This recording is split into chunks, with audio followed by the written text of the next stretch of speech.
Query and Company. I'm going to be keeping you company for the next few hours. You are not going to believe the company. This company. You're going to bankrupt your mama's company? At least I have the radio to keep me company. On 93.5 and 107.5. The Fan.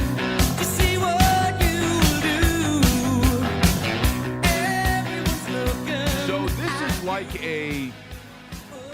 I guess because not because we're in the new building per se, but it's like this role change, role reversal. What's that movie with, and it's an older movie, so I guarantee Eddie's never seen it. Jamie Lee Curtis was in it, and then there was like a younger girl in it, and their lives switched. You know what I'm talking about, Eddie? Now, Eddie, here's why I say it. I do not. Eddie Garrison has already warned me today. This is why I say it is a role change here, okay? And it plays into the big story going into the weekend. There are two big stories going into the weekend, both of them involving quarterbacks. Freaky Friday. Thank you, Eddie. It's like Freaky Friday today in the fact that it is, in fact, a Freaky Friday. Eddie and I have changed roles because Eddie Garrison, when I came in today, said two things to me. Number one, he said, okay, I got no sleep. I don't feel well. And I said, okay, no problem with that. I get it. It's that time of year. People are getting stopped up. The weather's kind of crazy. It's a little bit weird outside, etc. I get it.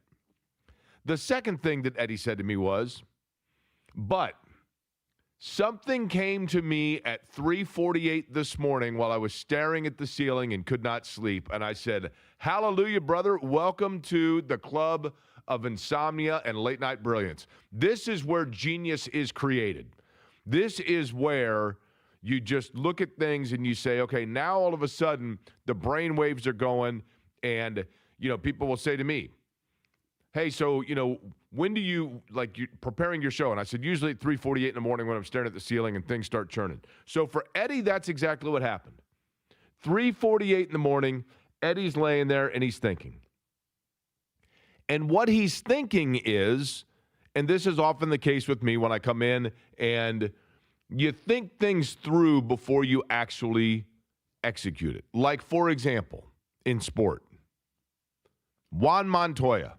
Yeah, I know it's weird that we're sitting here and it's snowy and cold and icy outside. Why are you bringing up Juan Montoya, a former IndyCar driver, a former Indy 500 champion? Juan Montoya, when he first won the Indy 500, Mike Hull, the managing director at Ganassi Racing, told me after that race that when he mentioned to Juan Montoya, what an impressive 500 it was, Montoya said to Mike Hull, well, I already knew what was going to happen because I played the entire race out in my head the night before. I executed out and I thought out how each lap was going to go and when I was going to make a move and when I was going to fall back and et cetera. And sometimes I do that with the show. 3:48 in the morning, I look at the ceiling and I think about the way that I want things to kind of, lay out or what I'm going to say, whatever else. That happened to Eddie Garrison at 3:48 this morning. And Eddie, you had an epiphany. You had when it comes to thinking things through ahead of time, you had a brain dropping, and that is what? So I was sitting there. I was like, wait, I remember Shane Steichen talking on, what was that, Wednesday? Yeah, it was Wednesday because we were still at the old studio. And the opening statement, we played it, was talking about how, when Daniel Jones went down, he talked to Chris, and they were like, hey, what are we going to do? And I'm just like, there's no way that if you're Shane Steichen and you're Chris Ballard and you know the track history of Daniel Jones not playing full seasons, he's only done that once in his career, and he's dealing with a fractured fibula. The other guy who you anticipated being the backup is on injured reserve with an orbital bone fracture. There's no way, shape, or form the conversation of, hey, what if Daniel Jones gets hurt worse with this fibula, or else he has another injury? There's no way there was not a conversation prior to that happening to be like, hey, we need to have a backup plan. And during that press conference on Wednesday, Shane Steichen revealed, or it was him or Philip, one of the two, that, they talk on a weekly basis. And it's something, and they've always stayed in touch. So it got me thinking, as I put on the tinfoiled hat. Your own conspiracy theory here? Yeah. Okay. What if Shane Steichen and Phillip Rivers have had discussed this in the past. So when Daniel Jones initially gets hurt with this fractured fibula, what if playfully Shane Steichen was like, hey, would you be interested in coming back if Daniel's injury, worsened? Because I just still find it very, very hard to believe that you're calling up Phillip Rivers on Sunday night, like, hey, can you still sling it? No, I think that's a very, very safe hypothesis, especially if, to your point, the reality is this, and this is where you are for the Colts getting set to take on Seattle coming up on Sunday, okay? In any line of work, when talk to your friends, no matter what profession you're in. You're an attorney. You're an architect. You're a teacher. Whatever line of work folks are in, when you ask them, oh, so you got a new job. Awesome. I saw it on LinkedIn, which is, as we know, is nothing more than Tinder for businesses. So I saw it on LinkedIn. You got a new job. That's awesome. Congratulations. How'd that come about?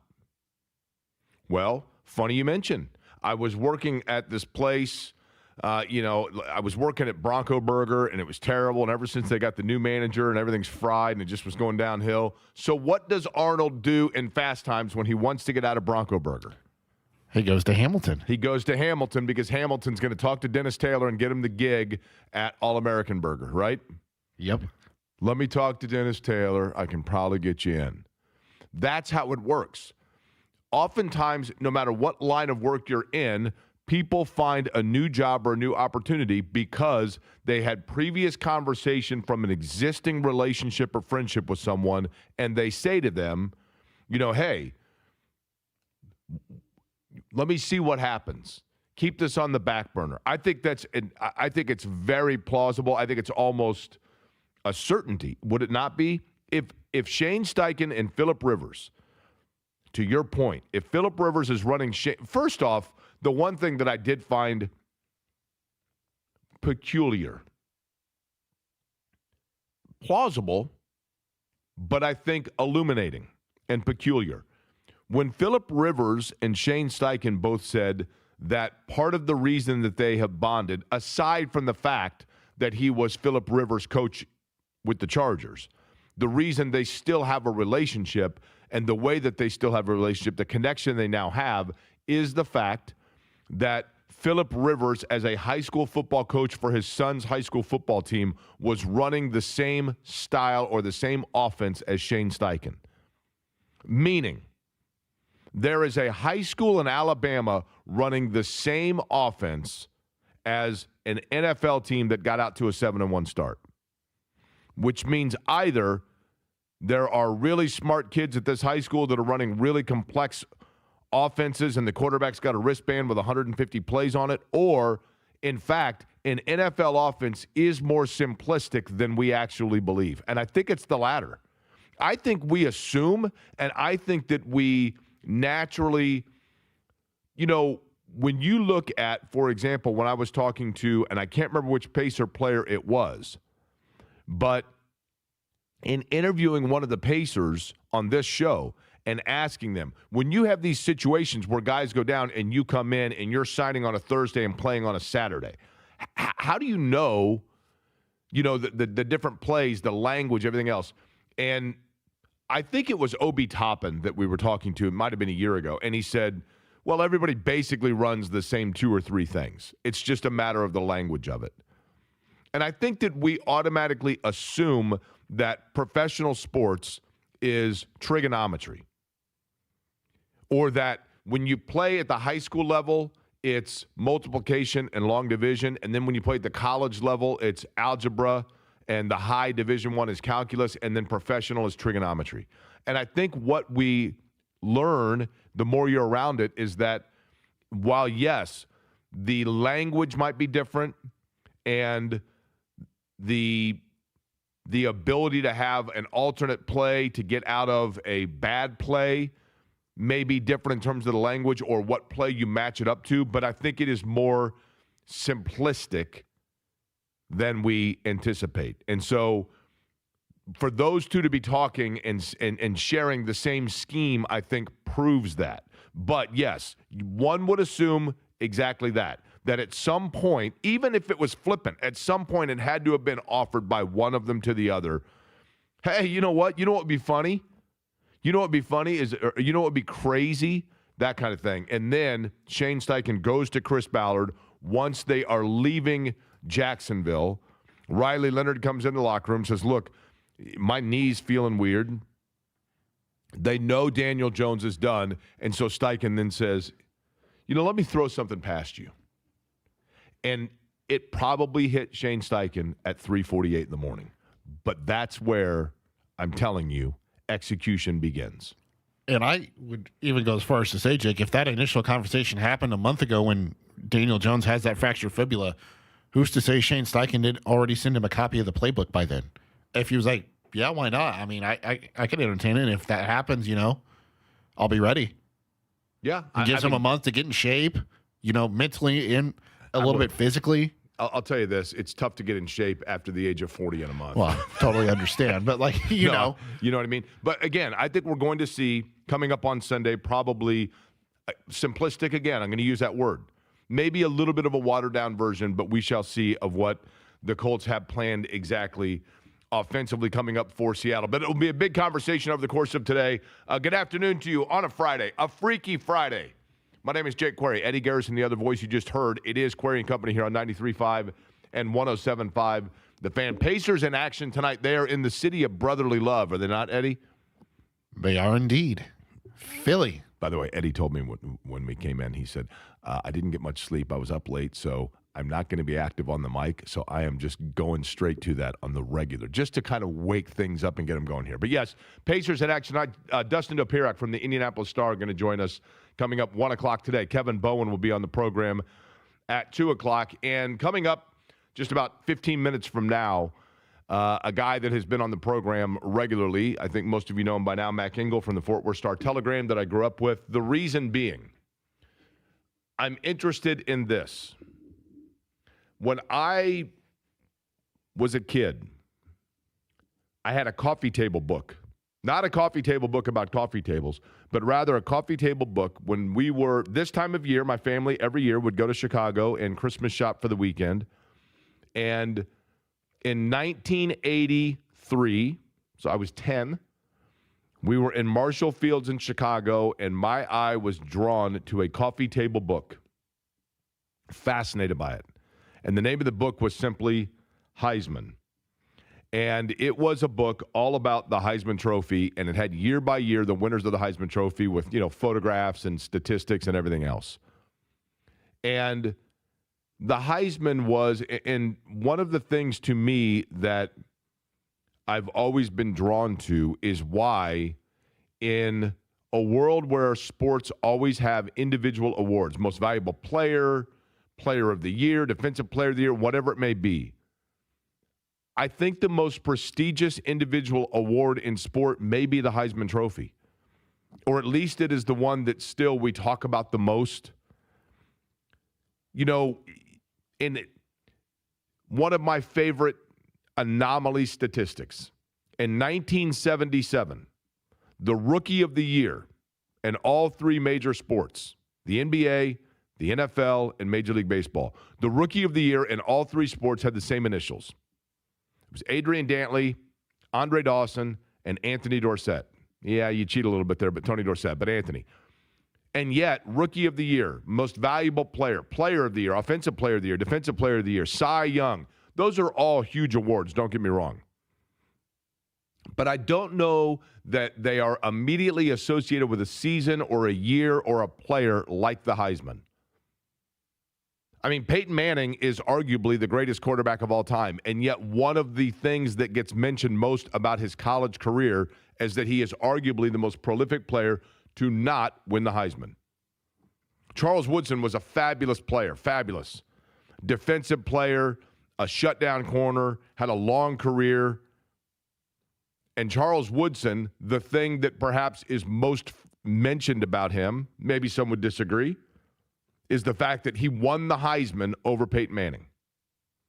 Desmond Howard had a kick return for a touchdown in a Super Bowl. Desmond Howard on television, on ESPN all the time. Still a big personality. And yet Desmond Howard in his playing career, it is not a kick return for the Green Bay Packers in the Super Bowl. He was a Super Bowl MVP, Desmond Howard. Yet what do people most remember him for? The pose in the end zone in the snow of the Heisman, and then winning the Heisman Trophy.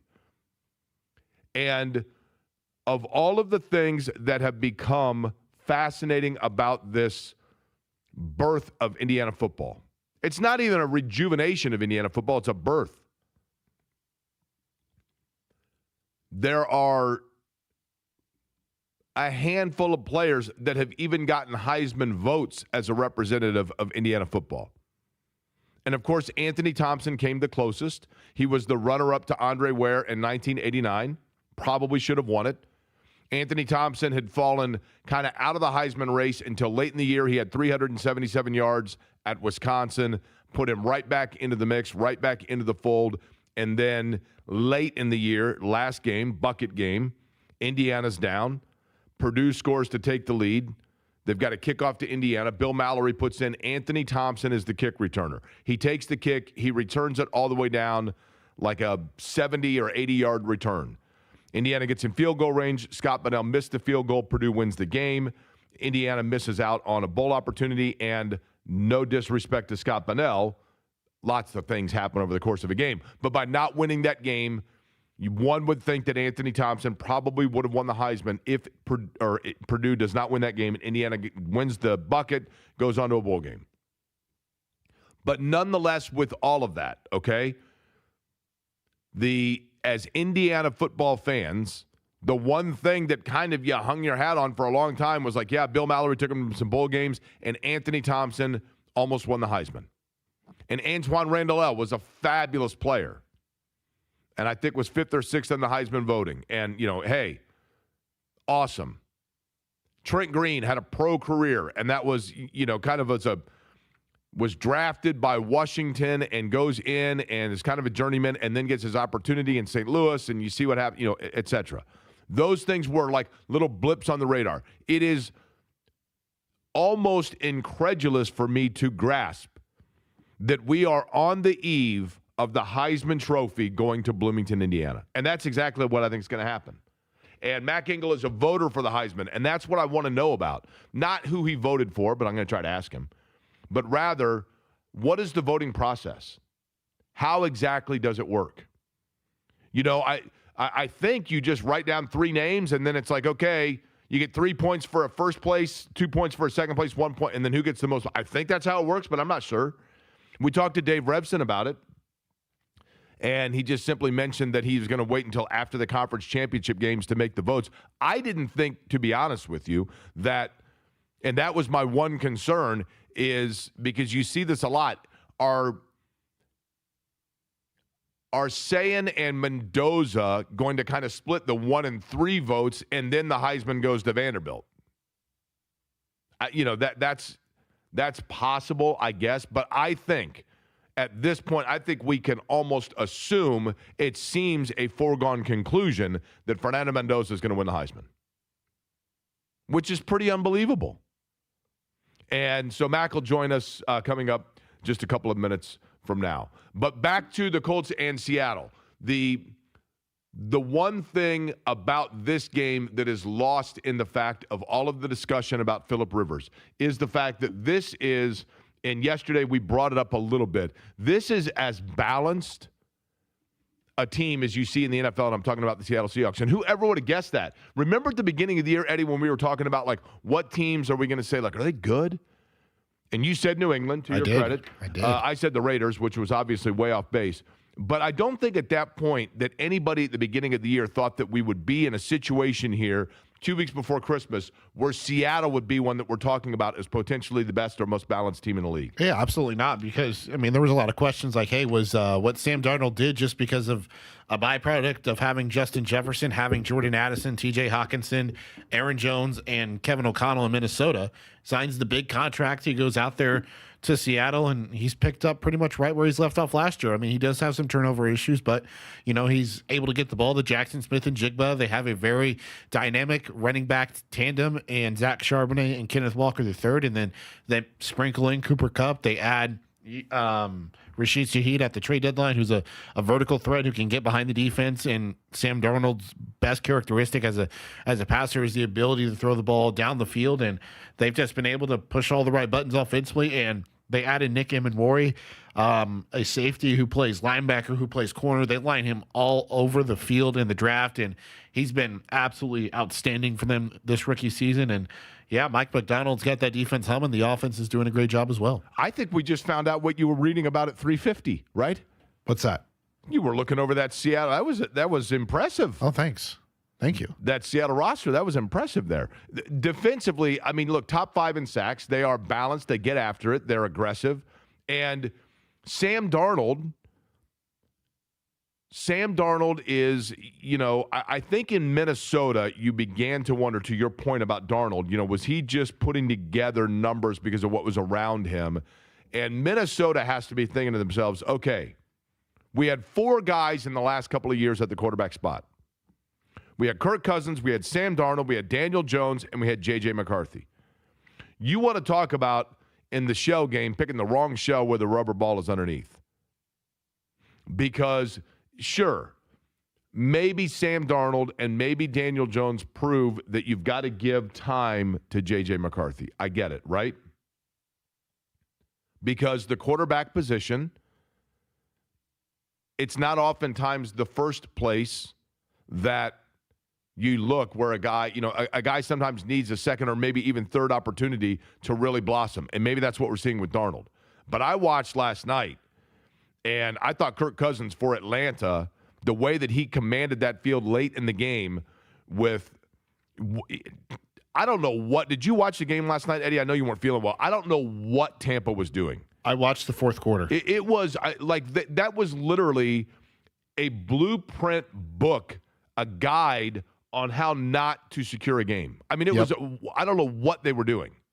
But late in that game, Tampa had, I mean, the way that the clock management was terrible. Now, I will admit this. There was a fumble. Cousins fumbled the football. To me, it was clear as day. The Darnell Mooney fumble, is that the one you're That talking one also, about? there were 2 of them.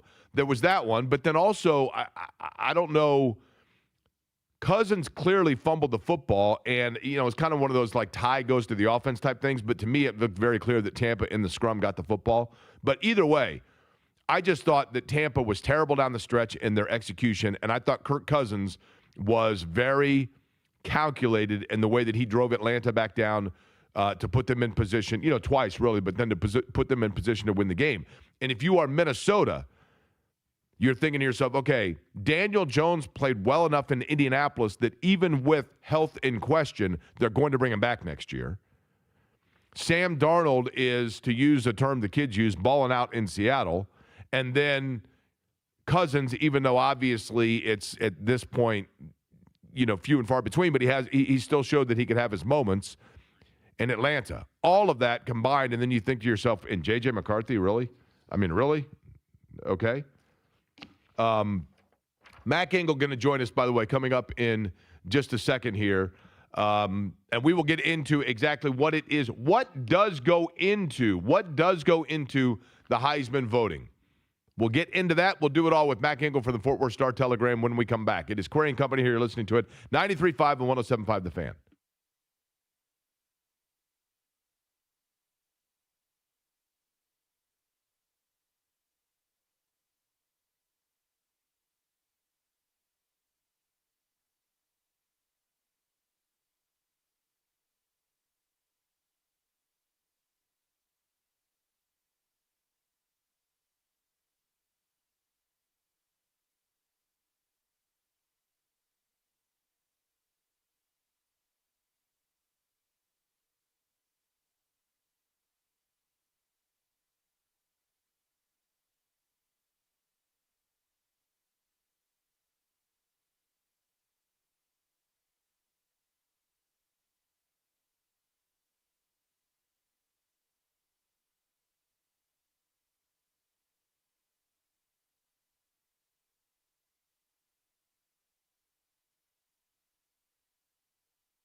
In fact, as the Colts are set to go to Seattle, they find out Phillip Rivers is still alive. We're going to find out whether or not that is true of his throwing arm and viability as an NFL quarterback. Colts and Seahawks. I love the Seattle music of the 90s. Coming up on Sunday. By the way, I want to remind you folks, Chicago's Pizza, you got time right now, another hour or so to get in for the always awesome lunch buffet at Chicago's Pizza. 18 Central Indiana locations, 25 statewide. Chicago'sPizza.com, where you can find a location near you. But think about it. Traditional crust pizza, deep dish pizza, salad bar with all the fixings, every dressing that you would want, breadsticks, the dessert pizza, all available to you with the soft drink for just $13. $13. You're driving past some janky fast food joint right now, you're going to pay more than that for that. Why not go to the place that not only is from right here in Central Indiana, but gives back to the community as well? We've told you about all the things they do for the holidays, for people throughout Central Indiana. Chicago's Pizza, a story in every slice. Chicago'sPizza.com. Joining me now on the Java House Peel and Pour guest line, he is with the Fort Worth Star-Telegram. He is the pride of North Central High School and the north side of Indianapolis, Mac Engel, who is a Heisman voter. Mac, is it too late to bribe you? Never. Jake, I want to make this real clear to you, all of your listeners, all of the great people of my home state, Central Indiana. It is never too late to bribe me. Fair enough. But I want to go back to that pizza. Did you say $12? $13. $13 lunch buffet. Can't beat it. I don't even know how you do that. Like, how do they make money on that? I know. I mean, honestly, and how about the $25 family meal deal, Mac? You got a family, you get 2 medium, 1 topping pizzas and breadsticks for $25 in today's climate. Are you kidding me? In this economy? I know. In this economy? I know. It's amazing. Chicago's You Pizza. and I could do the entire segment on that. You want to just do that? Maybe they'll hook you up for a couple more years. I like that. There's nothing wrong with that, right? Chicago'sPizza.com, Mac. They got 18 locations in Central Indiana. Maybe soon 18? one in Fort Worth as well. How's that even possible? How do they do that? I know. That's, you know what? Every dollar that you spend on the lunch buffet, and there's still $5 more it would cost you to get to all the Central Indiana locations, 18 of them, right? That's amazing.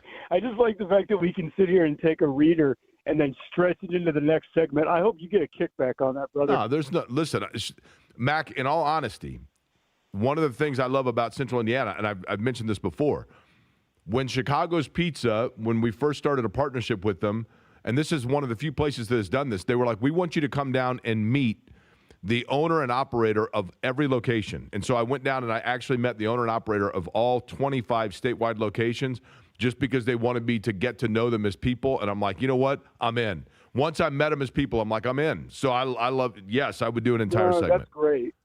I did that one time. People don't understand, nor should they. When I was on radio before I got fired, I was fired. And the guy wanted to say, oh, it's just part of the corporate cutbacks. I'm like, no, it's not. You fired me. You hired somebody to replace me 2 years, like it was 18 months later because you didn't like my attitude or whatever it was. So I did like a reader for a car dealership here in Dallas-Fort Worth. Really nice guy. And I tried to do it, and I thought I was doing a good job. I couldn't believe the money. Oh, my God. It was like I didn't even do anything, and I just get these checks. So finally, and I met the guy. I had lunch with him. He's a great guy. I really liked him. Yeah, then they fired him. And I swear to God, it was like I lost a family member. In fact, now that I say that, I think he meant more to me than some of the members of my family. Now, hold on. Did you get fired because you took a bribe? No. Good question, though. Good question. No, I got, in all honesty, and, this has happened to you, I don't make light of it.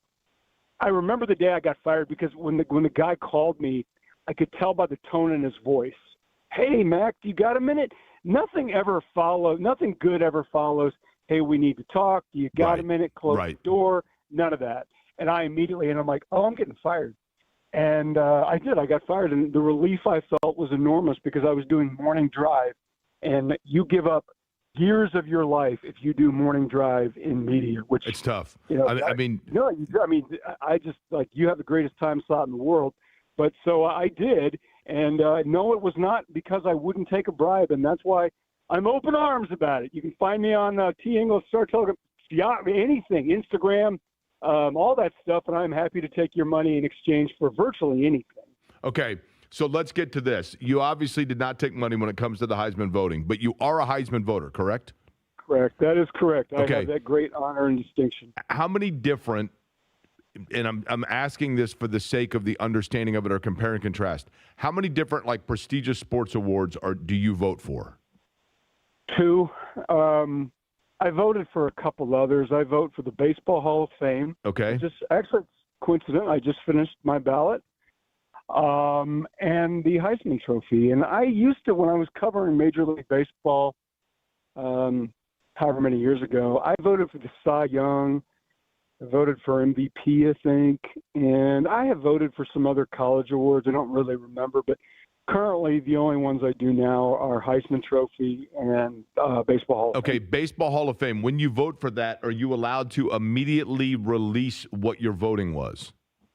Yes. In fact, I'll probably do it. I'll take a screenshot of it, put it on social media, and what I have found is that I will immediately get killed by seamheads. Did you vote for Dale Murphy? He was not on my ballot, but I would have. He was on the Special Veterans Committee ballot. Gotcha. Okay, so I didn't realize. So there are different ballots for different voting groups, basically. Yeah. So just for your listeners, and what they do is if the ballot that I'm currently voting on is for active Baseball Hall of Fame voters for the active ballot, and then if a person falls off that ballot, if they're on it for I think 10 years, Jake, and if they don't get voted in that 10 years, then they get considered for the Veterans Committee. And then that's a small group of former players, maybe a couple members of the media. It's a small group. And then they evaluate, let's say, 6 or 8 people and decide whether or not that person should be a Hall of Famer. It's like a last chance, so to speak. Right. And you could have knocked me over with the lightest feather when Jeff Kent got in and Dale Murphy or Don Mattingly. I would have voted for. I still can't believe Don Mattingly's not in. So I was really bummed. I really wanted it for those guys, but they didn't get in, and Jeff Kent did, and I had no say in that whatsoever. Okay, so let's get to. So obviously, for the Baseball Hall of Fame balloting, you get a ballot, and is there a maximum? Like, for example, the only thing that I vote for the Auto Racing Hall of Fame, the Indianapolis Motor Speedway Auto Racing Hall of Fame, and with that, I get a ballot, and then it tells me it has all of the candidates, and I'm told, and it's different by year, the maximum number that I can vote for entry. Is that the same way it works for Major League Baseball, or can you check every box if you want to? I could check every box. Okay. And you do see some guys on there who vote a lot of guys in, and they do for a variety of reasons. I noticed this last time. I voted 2 steroid users in. I'd never done that before, and this time I'm like, you got to give me a break.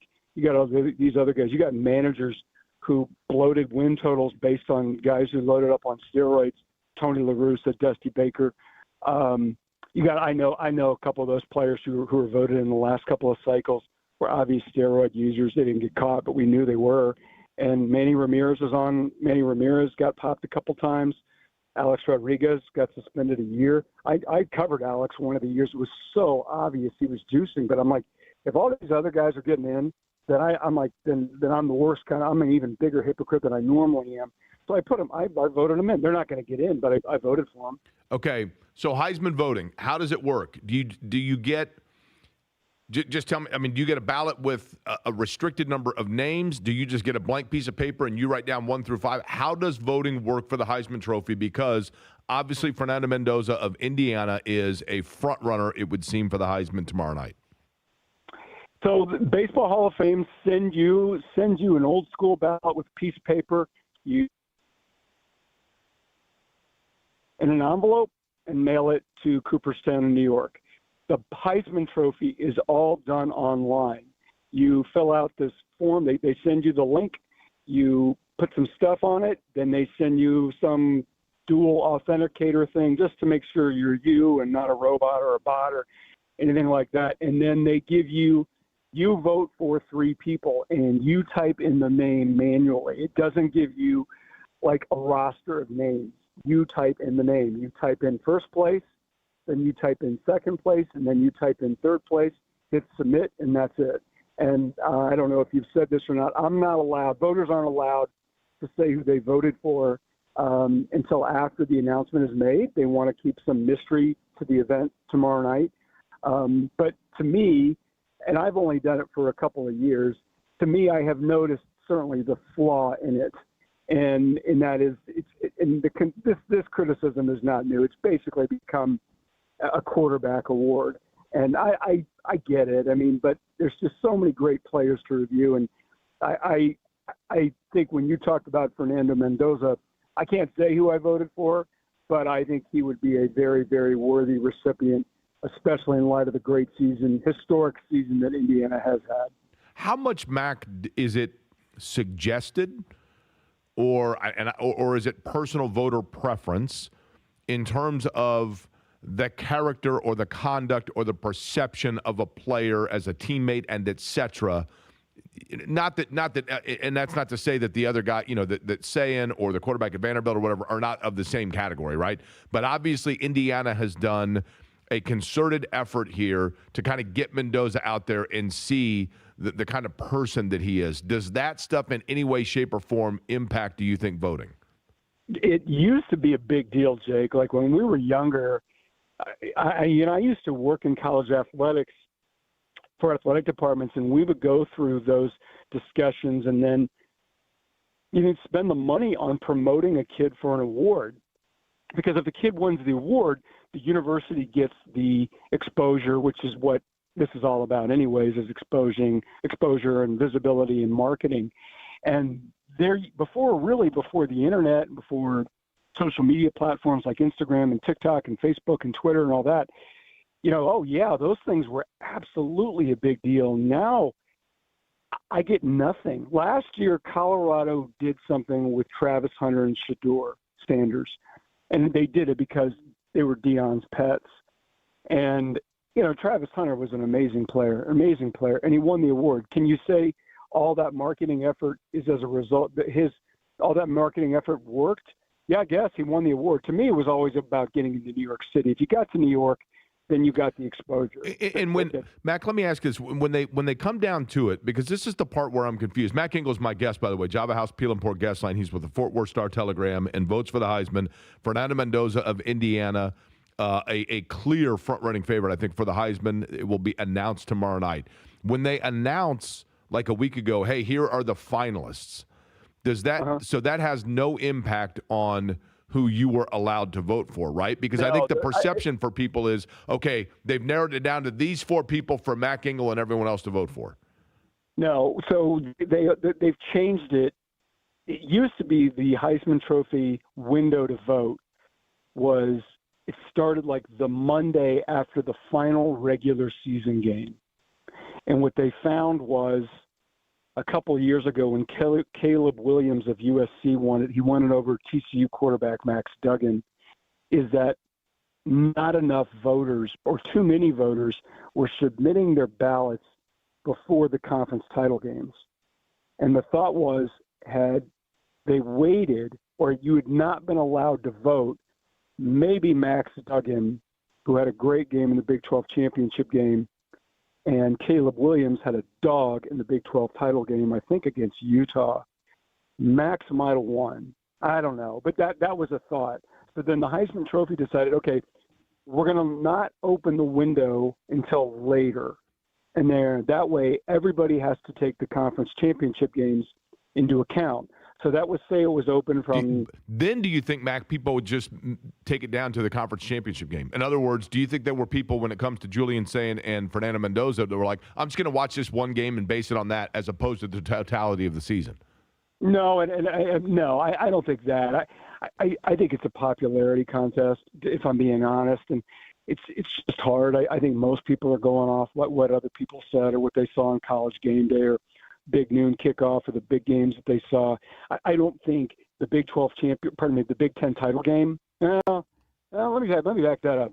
I think that Big 10 title game, if it was close, pushed Mendoza over the line. And I don't know this. I'm not saying who I voted for, but that game changed a lot of opinions. So if people were sitting there thinking about Diego Pavia or whatever else, I think Mendoza were like, oh, well, look at this. We've got another data point. Look at the game he played. Look at the interview that he gave, how charming that was. And final, like 2 seconds after the game ends, Jake, you're like, oh, my God, this is the greatest college kid I've ever seen in my life. Now, Mac, if you won the Heisman, where would you put it? Like in my house? No, I mean, if you won the Heisman Trophy, if 22-year-old Mac Engel wins the Heisman Trophy, and they give you this big, huge trophy, and then you leave New York, and you like, what would you do with it? Where would you display it? Back of the toilet. It probably is a little heavy for that porcelain, isn't it? Yeah, right. I heard the story.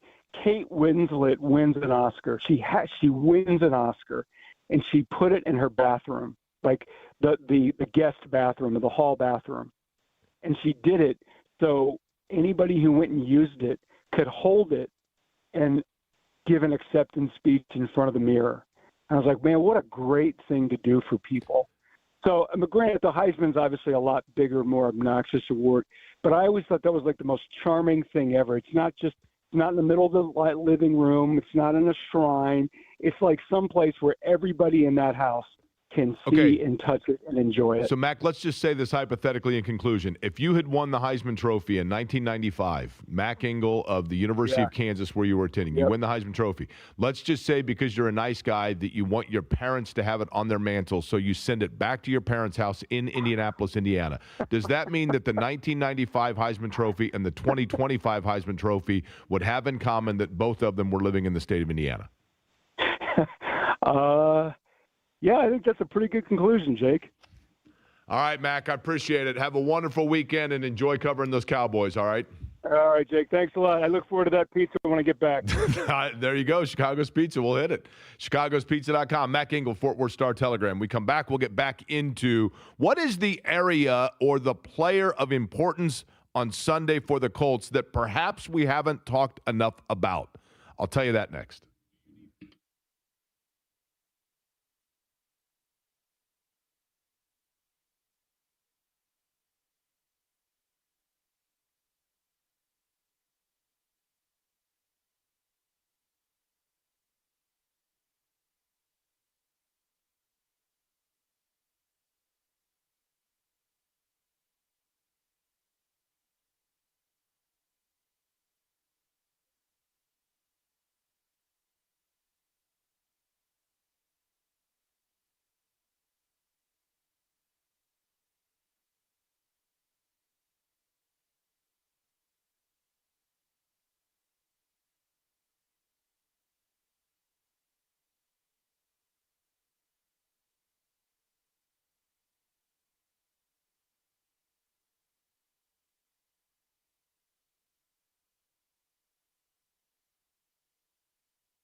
You know, right there, that alone tells you the story and saga of some of the signings of Colts quarterback of years past, right?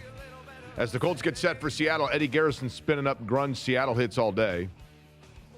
I mentioned yesterday Ricky Turner, one of the more bizarre Colts quarterback signings mid-season. Speaking of concrete, he was driving a cement truck when Ron Meyer called and said, hey, you want to come play for the Colts and run the wishbone? And so they did. I think they went 2-1 with Ricky Turner.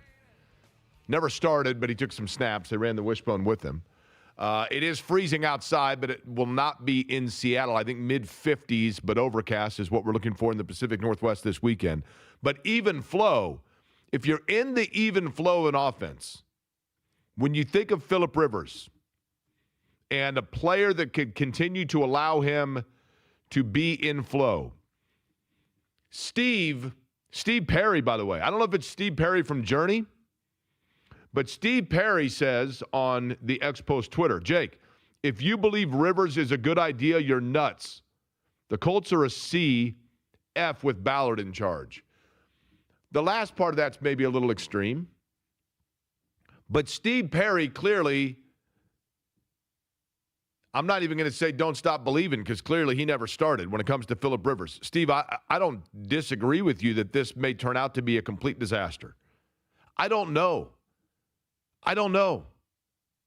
Maybe I should come on here and have some hardline, definitive opinion as to the way this is going to go, but I don't know how it's going to go with Phillip Rivers. I know this, it's going to be theater. And I know this, it went from being a Pocatello Penitentiary game to a game that's going to be must-see for a lot of people. But in terms of the flow of the offense, when you think about Phillip Rivers and the times that he was at his best in San Diego, who's the player that you think about a lot? Yeah, they had Darren Sproles and, some Colts killers. But one of the players that I think you think the most about when you think of Phillip Rivers' career is Antonio Gates. And Phillip Rivers and the way that he is not a deep ball thrower, never has been. But he is a rhythm, even flow thrower when he gets in the flow of an offense. And in particular, if you look at what you would assume is going to be the regression of the range of his arm, and you think about that Uncle Rico dropping back now with the dad bod sidearm sling, the guy to me that becomes very important is Tyler Warren. And I know that Tyler Warren was, he was sick. He'd missed some practice going into the Jacksonville game and et cetera. But he is clearly, Tyler Warren, a weapon for Indianapolis and has been. And they can put him in different positions and situations. But it would be my assumption, it would be my guess that he is going to be a regular target for Phillip Rivers this weekend, or at least try to. Now, Seattle has to know that. And Seattle has to be kind of loading up that box for Jonathan Taylor alone with probably somebody coming up as a spy on Tyler Warren. Because you would think, yes, Michael Pittman Jr. has been his career has been spent hanging out over the middle and taking big hits and whatever else, and has been a great workhorse in that regard. And then you throw in Josh Downs that's kind of that floating amoeba all over the place that can bail you out. But I think Phillip Rivers in his progressions, one of the first progressions he's going to see, one of the first options he's going to be going towards, one of the quick bailout things, if they're not going to Jonathan Taylor, it becomes Tyler Warren. I'm not sitting here saying the guy's going to have 12 catches or he's going to do what we saw last night in Atlanta, but I would think that Shane Steichen, by design schematically, is going to try to get him involved. And what we have seen so far this year is that he is a guy that absolutely has the skill set and the ability to make plays for them. All right, Jake. So I'm looking at one of the sports books. Tyler Warren, 33.5 receiving yards. Oh, over. His total receptions is 3.5 as well. I'd go over on both, wouldn't you? Uncle Rico's is 150.5 on the passing yards. If let's say that Uncle Rico goes for 170 yards. Doesn't it feel like 45 of them would be to Tyler Warren? 50? I mean, I think they're going to target him more now. How many? I would. It's really lofty to say a tight end is going to get 6 to 8 catches in a game. I mean, in the normal flow, in the normal even flow, that's not the case. But it just feels like this is going to be different, right? Now, have they? And I don't know. There is one big question mark that could factor in on making both of those really safe, or one of those a really safe bet, which I'll tell you on the other side. And Pacers in action tonight, still trying to kind of find their footing, but it feels like maybe they've got a little bit more solidarity about them than they did a couple weeks ago, at least in terms of what it is that they're trying to do. And our friend from the Indianapolis Star, Dustin, is going to join us next.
Here's the one.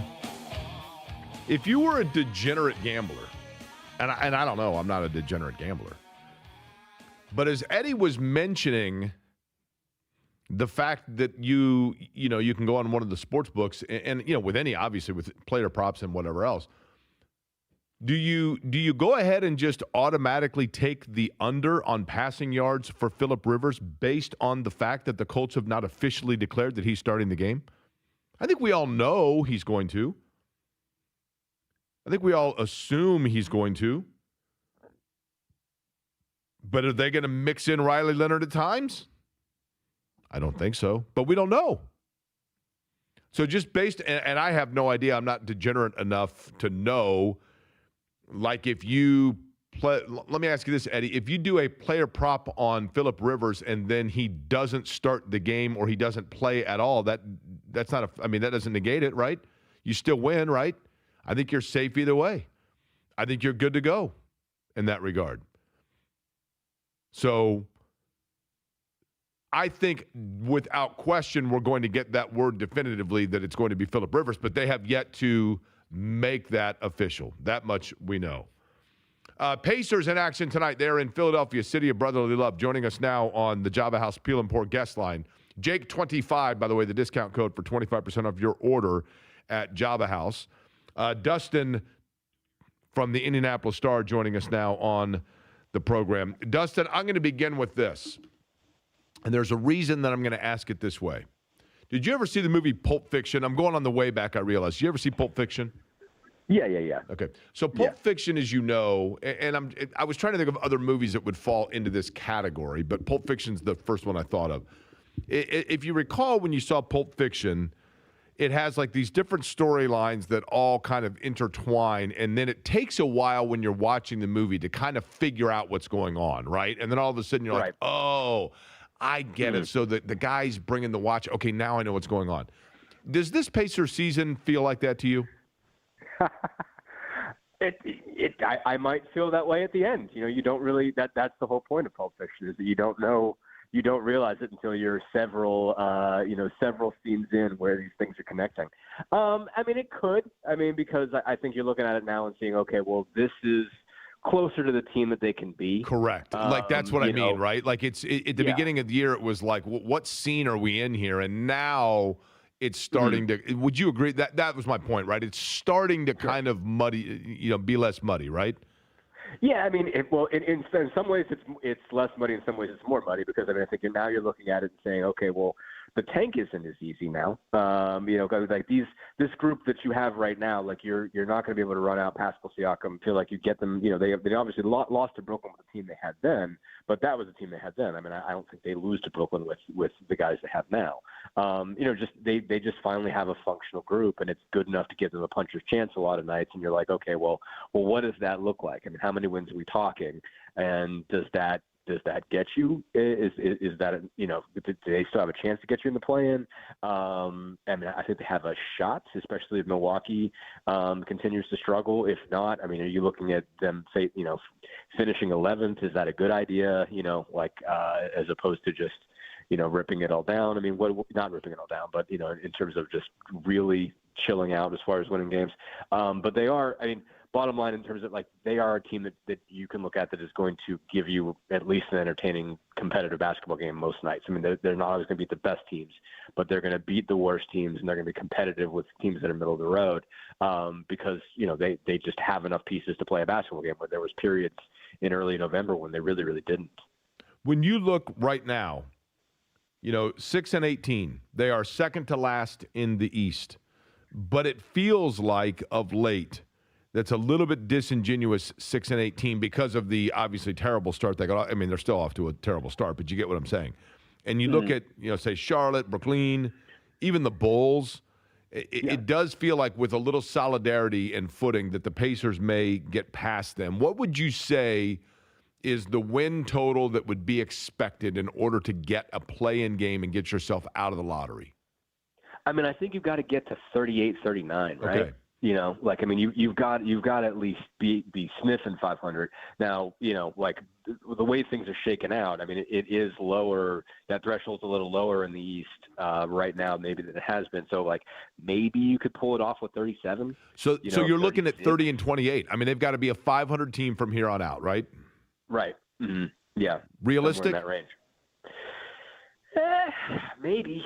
I mean, it might be a little. I mean, I think they're probably going to have to win some games they're not supposed to win.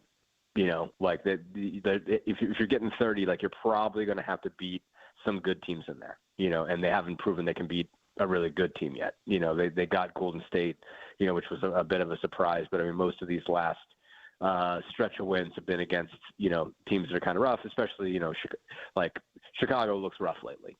You know, and so like that, their record looks all right, but it's like, all right, well, that's a lottery team. So, you know, like to get 30 wins out of what's left, I mean, you are going to have to beat some people, and I guess it's possible. And they still have an all-star caliber player in Siakam. You know, they have, you know, a really talented second guy in Mathurin in a scenario where he gets to actually let loose and play and doesn't have to, you know, think about fitting into the grander whole.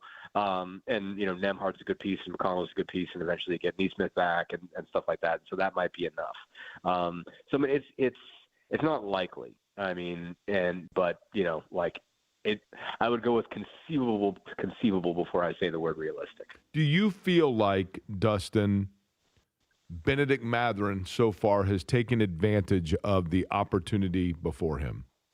I do. I think, and I think we talked about this probably the last time that I was on, but he is in a position where, I mean, I think you were going into this thinking, okay, well, can he prove that he's going to be a fit, you know, when Halliburton gets back? And the way this is going, like, there is no way you can't even pose that question, basically. Like, you cannot create a experiment within the current framework that allows you to learn anything about that question. But, like, you're just looking at him to see if he's growing up, basically. If you're seeing him take another step in his maturity and his approach and those kinds of things, and doing what has to be done.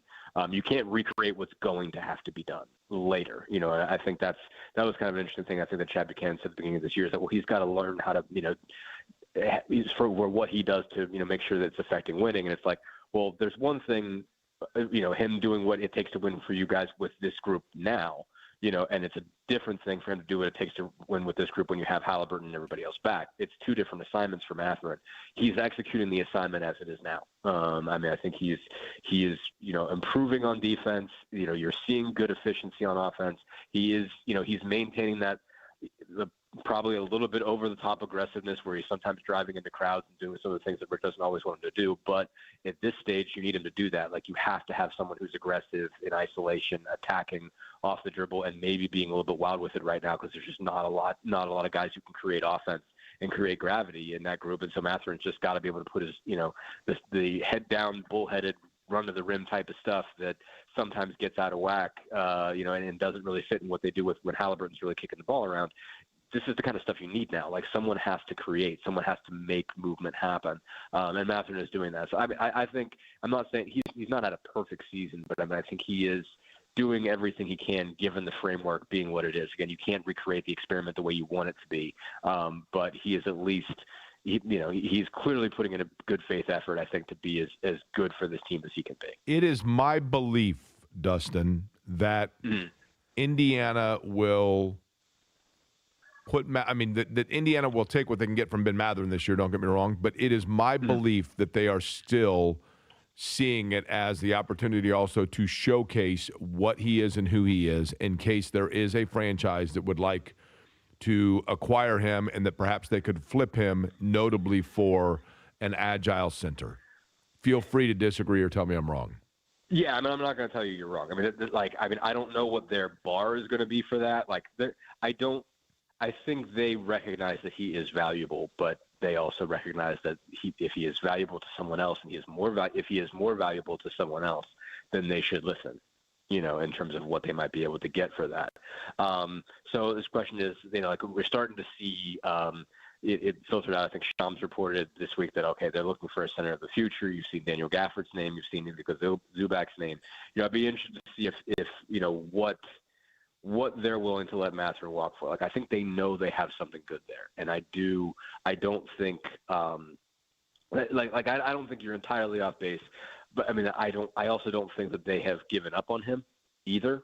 But it's like I think they are showcasing him, but they are also, they're showcasing him for everybody else. They're showcasing him for themselves. They are still trying to figure out, okay, what fits here? Is he going to be a long-term fit with us? But I also think Rick Carlisle is just putting in a good faith effort to coach him. I think that's how Rick, processes this stuff. Like, I don't think he tries to get too deep into the weeds on that. And his view is like, you know what, I'm just going to try to make this guy better. And whatever that means for us is what that means for us. I think that's what he's done. I think he's operated in good faith with Mathurin, more or less. I think a lot of people think of him as having in a doghouse or whatever. And it's like, no, I think Rick has really worked with this guy like directly and, personally and trying to get him better. And so if that means it works out for Indiana, great. But I think if it works out that Mathurin ends up somebody else that's a better fit for him, I think they'll be happy for him in that situation too. And if it works out for the Pacers, if there's a scenario where it works out great for everybody, I think they'll take it. I don't think they're going to pass up on something like that. But I think they are coaching him to try to get the best out of him. I thought, and I realize these things are always fluid. Dustin Dopirak is our guest. He's on the Java House Peel and Pour guest line from the Indianapolis Star. Walker Kessler's name, I've seen a couple of articles. A lot of people are going to have interest in him, right? I mean, he's hurt in Utah with a shoulder injury, but he's a very versatile 7'2" guy. It's not like Indiana is thinking outside the box by exploring a name like that, if that's a name they're looking at. But what to me, my thought at the beginning of the year was that Isaiah Jackson would get ample opportunity to secure that spot and be the 5 for them. And then I don't know if it was the injury, Dustin, but it seemed like he got off to a slower start, and Jay Huff has now started to kind of find his role and his place. And I'm curious where those two are. Will there be room at the end for both if they were to go out and get themselves a starting 5? There'd be room at the end, but it's just it obviously puts it obviously depends on what the starting 5 is, and there would be room at the end, but it's a question of, okay, is that person going to want that spot, or they're going to want something more? Because someone, in that case, someone has to be the third center. And so is Jay Huff or, Isaiah Jackson after this season going to want to be the third center? Because both of those guys are going to get healthy rotation minutes through the rest of, unless and until they add somebody. They're both going to have reason to think like, hey, I belong. I'm good enough to be at least a backup center for somebody. I'm good enough to play 15 minutes a game. I don't need to be just showing up here playing 5 or coming in if, only when one of the other two guys has foul trouble. I'm sure there's, Jay Huff is still cheap. Isaiah Jackson is not particularly expensive either. But I imagine if they do go swing big and go get a Zubac, go get a Gafford, go get a Kessler or somebody like that, they'll probably, move one of the other guys just on the basis of, hey, you deserve better than what you're going to get, in this situation. You deserve an opportunity to be a backup. You deserve rotation minutes someplace. We'll look for an opportunity that fits there. And so I don't know which, I think it depends on which one they get. Basically, if whoever they get as a starter is a guy who can shoot threes, is a pick and pop option, then, they might let Jay walk and, or not. They might look for a place for Jay Huff to be, more successful. And if it's somebody that can't shoot threes, and if they need Huff basically as a backup, as a pick and pop option, then they might look at Jackson to give him a better scenario. So you can keep all 3 guys, but this, again, at year 6 or whatever of his career, does Isaiah Jackson want to go back to playing 5-10 minutes a game? I don't think so. I think in that case, he'll look for something that's a better option, and they'll, look to, they tend to look to accommodate. You remember when Daniel Tice wasn't playing, they released him because, the Clippers didn't have a trade that they could make work financially, but they needed a center, and, the Pacers thought, hey, that's the right thing to do, is just give Daniel Tice this opportunity because he'll be able to play and he can't play here. So, they will be, if there is a situation where it's not best for one of those two guys to stick with the Pacers, they'll look to accommodate. Do you think Jarris Walker, are we starting to get an idea of the ceiling? Or do the Pacers see it as he is just getting off the floor? Not off the floor, the playing floor. You get what I'm saying? Like he's just starting to elevate from his baseline. Yeah. I mean, I think it's more the second thing. I mean, I think, like the is still in the play, like, and I think that's probably bothersome to them. In this sense, like, I mean, obviously they just benched, Rick just benched Jarris on, last Friday against the Bulls, like, just saw something he didn't like, I guess, defensively or whatever in the first quarter and just put him on the bench until, the last couple minutes of that game. But then I asked him about him after Monday, after the win on Monday, and he said, I thought Jarris did a terrific job of responding. He had 12 points, he had some big rebounds. It's just, they just look at it as like, I mean, he's just got to play with some consistency, with some force and some edge. I mean, they definitely see, they see the finer finesse points to his game. It's nice to have a guy who's, 6'7", 235, 240, who can, shoot threes and handle the basketball and, with big long arms, who can, just get his hands in for steals and stuff like that. And, there's like all of these, little nuanced cool things that they keep looking at, like kind of like gadgets to his game, if you will. But they're like, man, like a guy like that's got to play with more consistent force, more consistent edge. Like those are words that Rick Carlisle uses all the time. Like you look at Jarris Walker and you're like, that guy has all the physical capabilities to play the way that you want to play, with the kind of, just muscle strength, force, what's a disposition that Rick likes to say. And you're like, you're just not seeing it. You're just not seeing the kind of edge and force. And you're like, well, just bring that and everything else comes into play. And I can't remember which game it was, but I mean, like that, he had one game where he was really driving the ball hard to the rim, and and like you're like, wow, that's it. There it is. That's what Jarris Walker needs to be. And it's like you can combine it with him hitting open threes, going hard to the rim on offense, and just playing consistently tough defense and rebounding. You're like, man, there could be a great player there, and it's just not showing up with any level of consistency. So they're trying to hang in there with that. But to your point, I mean, it makes him more movable when you're talking about needing a trade. But I think they still see a really good player in there if he can bring a level of consistent edge.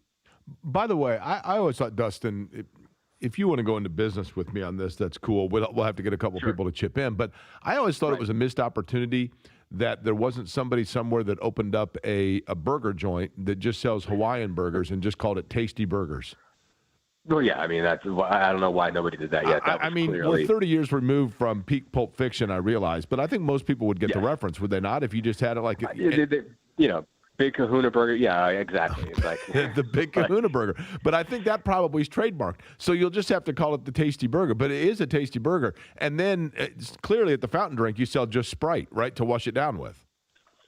Obviously. It goes without saying. I mean, these are the kinds of things that I sit around and think about when no one else is around, which oftentimes is actually when I'm on the radio, to be honest with you, truth be told. You know what I mean? I mean, if we're being real here. Are you in on my business venture? I'm in. Let's get a couple of more investors, because I'm down with that. I mean, I feel like we can also buy the trademark, right? I mean, like, Bubblegum Shrimp Company exists, right? Like, there's no reason that exists. Listen, let me tell you something. I trademarked Why Not Indiana, and trademarking, first off, not only is trademarking a challenge, but then now, like, there's some company online, I guess I can say, I won't say the name of it, but, and it's not a local one. There was a local one that had to get a letter from me, and now there's one with selling T-shirts that are a blatant ripoff of the trademark T-shirts of the Why Not Indiana. It's wildfire, man. I'm telling you. Yeah. There you go. Exactly. Trademarking is not an easy thing to do. But so let me ask you this: when you talk about the idea of a business venture and you want to buy in because you think it's going to pay off, if that business venture was Johnny Furphy and a long-term spot within Indiana and working his way into rotation, once they get back to who we think they're going to be, you buying that or you passing on it? I'm buying that. I'm not putting not putting the entire life savings into the investment, but buying that if I've got some disposable income, I guess is the best way to put it. I mean, like, the injuries have, like, so far. I mean, they really just love the way he plays. They love his aggression. They love all those kinds of things. And I think just him not being healthy has taken away some of that some of what you saw. And I think if you got, like he's starting to shoot the ball better. That was one of his big assets coming in. You didn't really see it in year one, but you're starting to see it in year two in the limited amount of opportunities he's had. So I think it can't happen. Rick loves his attitude. Rick loves the way he plays. Rick loves his physicality. I think he's entertained by the fact that it's like sneaky physicality that, like Rick mentions over and over again, how he looks like he's, it just looks like he's never had to shave, and he looks like he's 15. And yet, he boxes out and plays was kind of forced around the rim and everything. So, it's like if he can get some established level of aggression and energy and be able to show it, I think there's a chance he can work his way in there. It's obviously a different lineup scenario now, and Walker being part of that, and then you add Ethan Thompson to this situation, and Garrison Matthews to the situation, are guys who weren't part of this before. Quentin Jackson's going to get back on the floor here. Obviously, he played with the Boom last night. I imagine he'll get some minutes in Philadelphia tonight.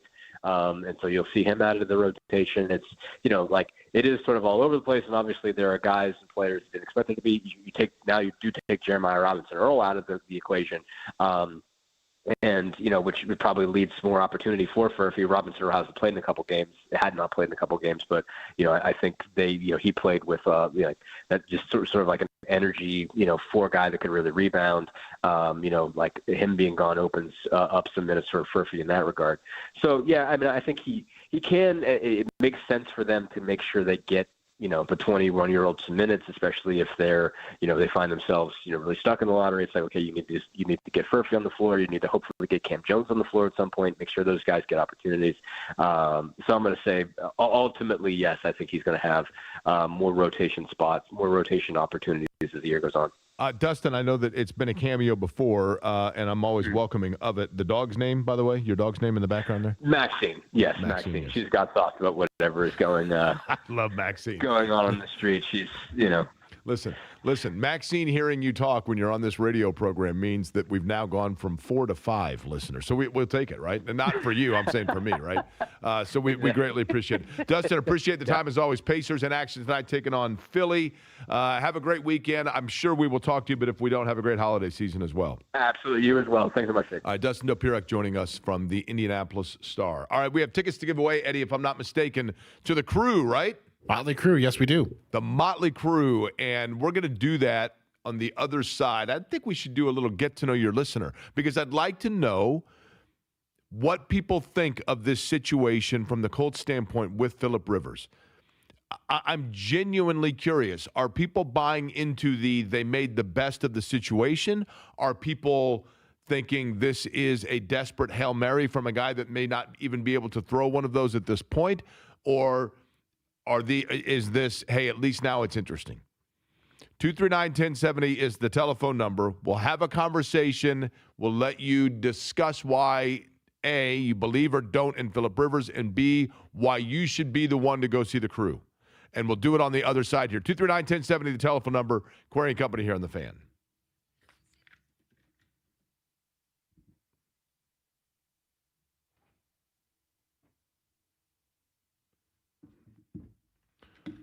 We do not have a call screen thing, correct? No, we do not. Okay. We do not.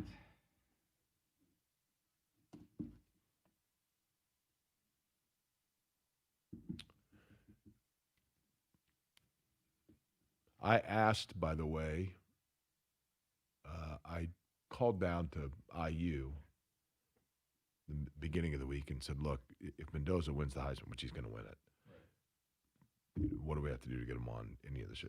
They said, you got to go through, at this point, we have no access to that. You got to take it to Drew Rosenhaus. Now, that's the world we live in today with college athletics, right? Got a good agent. Do you think he'll be, as a pro, what do you think he will be? That's a really good question. I actually don't have any idea. Kirk Cousins? Or Blake Bortles. Yeah. Like like that kind of a ceiling, right? I don't think he's a franchise. You know what I mean? But he's a big strong dude. I mean, he is, but he's kind of goofy, right? So, well, his own way. Hang on.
So thank you to everybody for letting me know that our mic was hot during the commercial break.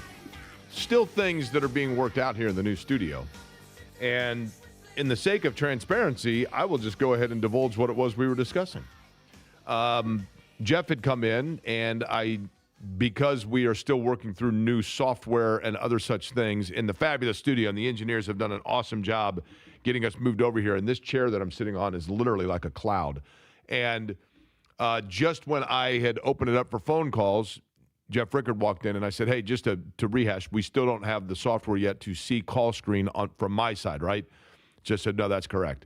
And then I said, and you folks probably heard this, that we were trying to get Fernando Mendoza on the program for next week. But now, and this is to me, and it's a fascinating tidbit I would have shared publicly anyway. I get it, totally get it. But now, when I requested to IU, they said that actually is no longer set up by us. You would have to go through his agent, Drew Rosenhaus. And as Rickard said, like, hey, he's got one of the best agents out there. And then I was asking Jeff, which I think is a fun question, what is the ceiling at the professional level of Mendoza? Who is he? Kirk Cousins, is that his ceiling? Obviously a bright guy, and he is a big player. But, he doesn't jump out to me as a franchise quarterback. Like, man, this is who you have to get. I don't know that this year, and there are good quarterbacks in this draft, but I don't know that any of them jump out at you as, man, that is a franchise guy. But thank you to people that pointed that out, that our mic was going out over the air. Thank goodness I didn't say anything. And I never use profanity anyway. 239-1070 is the telephone number. We have tickets to give away for the crew. That is Motley Crue. We will start with Scott. Scott, what's up? Yes, sir. I'm good. How are you, Jake? I can't complain, Scott. Have you called the program before? I never have. Well, I've tried, but I've never gotten through, Jake. Really? Okay, Scott, we're going to do a little segment called, we do a little thing on the show called Get to Know Your Listener. We've had great success with this. Kids love it. We've had a lot of meetings. Research says that kids love to get to know your just out of curiosity, Scott, how old a fella are you? I am 57. Will be 58 next week. Okay. And so that puts you in a high school graduating class, I'm going to guess somewhere around 86 or so? Bingo, you nailed it. And that would be what school? Happy early birthday, by the way. Just going to go right over that, Jake? He did say soon. You said soon to be. When did you say your birthday is? The 17th, next Wednesday. Oh, okay. Did that suck having it right before Christmas? I'm sorry? Did it suck growing up having your birthday a week before Christmas? You kind of get used to it. When you're a kid, yeah, because you got the, hey, combo gifts and all that stuff, but it doesn't matter anymore. So did you go to Brebeuf with Jeff Moe? He was a year older than me, yes. Okay. That dude was, when he was at Iowa, man, he was tenacious. There's no question. I'm guessing. He was amazing. Listen, I'm going to guess that in the class of 1986 at Brebeuf, Scott, that you were rolling around and you were bumping some Motley Crue from time to time, correct? You know it. Have you ever seen Motley Crue in concert? I never have. Okay. But, well, and we saw Vince Neil a couple years ago at the fairgrounds, though. It's pretty nice.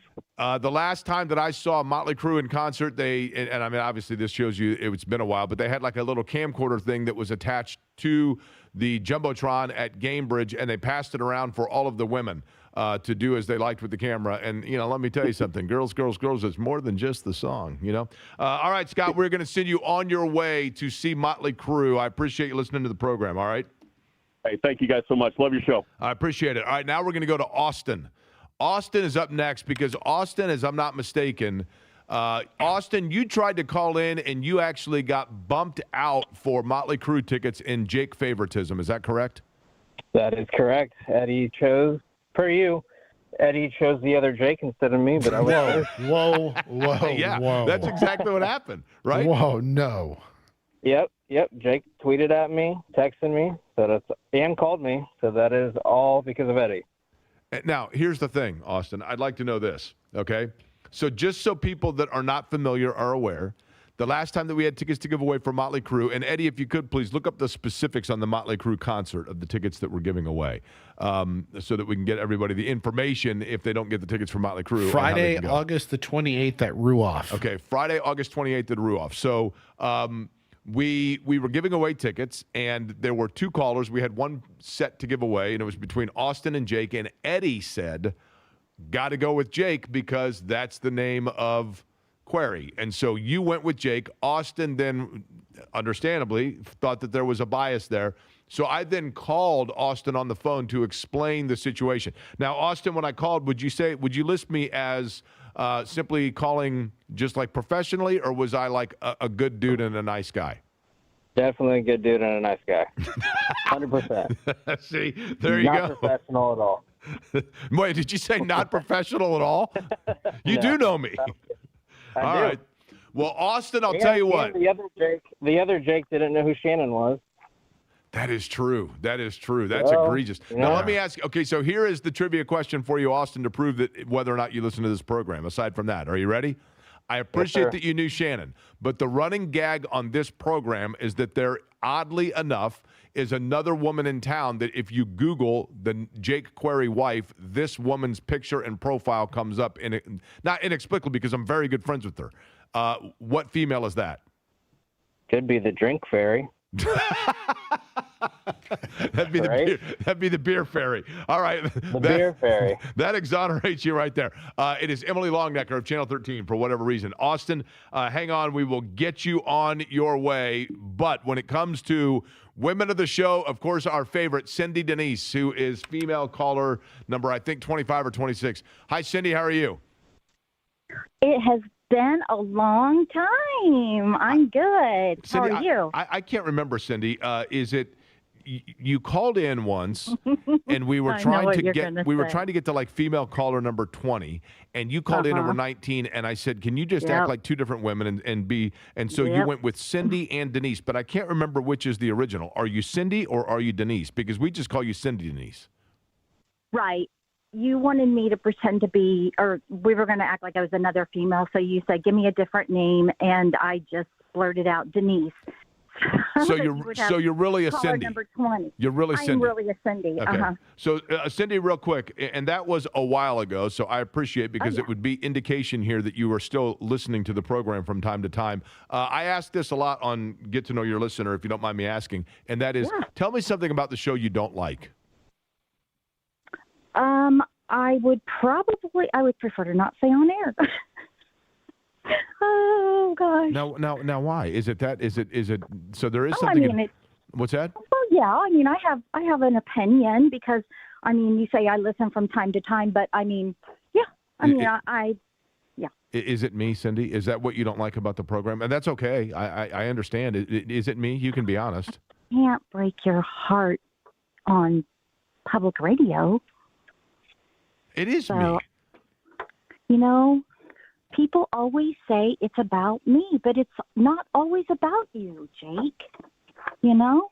Okay, so you're saying that what you don't like about the show is that I make it about me.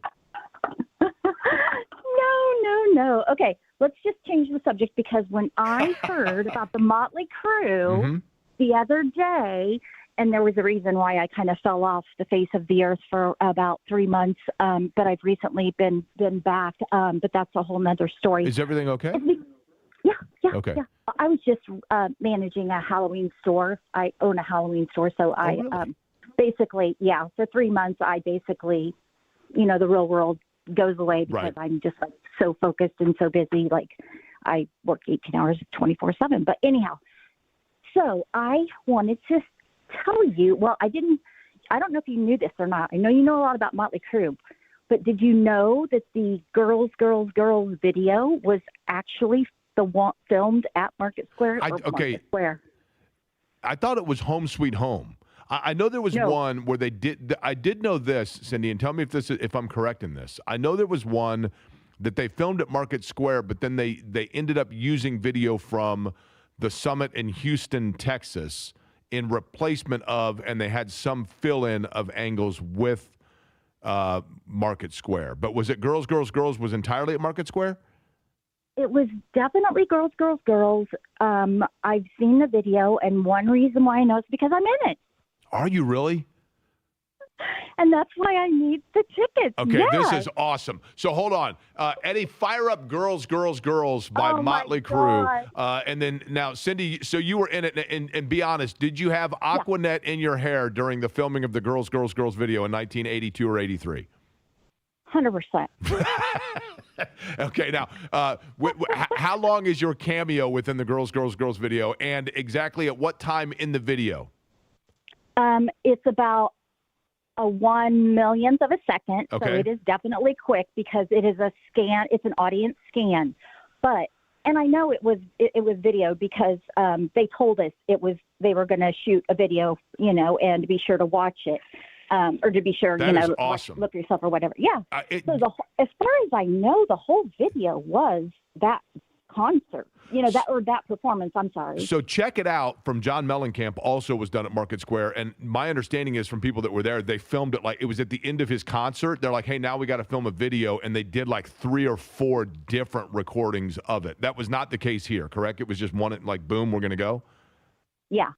Okay. And like you said, maybe they did other concerts. They made. Well, you said it was Home Sweet Home, but yeah, for sure. I do think that they used some clips from Home Sweet Home within it, but when in the Home Sweet Home video, when it shows them going into the arena, that is actually in Houston. I want to get back to it being all about me, by the way. It is me. It's me that you do or don't like here, Cindy. No, Jake, you are amazing, and you know it. No, I don't know that. I to be honest with you, I'm still every day. I hold my breath every day when the key card works, Cindy. I'm not going to lie to you, right? It's not my first rodeo with this, but I think it's awesome that you were in the video. What's that? My issue is that you're not on long enough. Well, there's not enough Jake hours on the program. Check is in the mail, Cindy, and so too are the tickets for Motley Crue. And if they make another music video, make sure you got the Aquanet, Cindy, all right? That is Cindy Denise joining us on the program. All right, we come back. Kevin Bowen going to join us top of the hour. We're going to get to the nuance, the brass tacks. Who is going to be starting for the Colts Sunday at quarterback? We'll answer next.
here's the Query thing. and Company on 93.5 and 107.5 The Fan.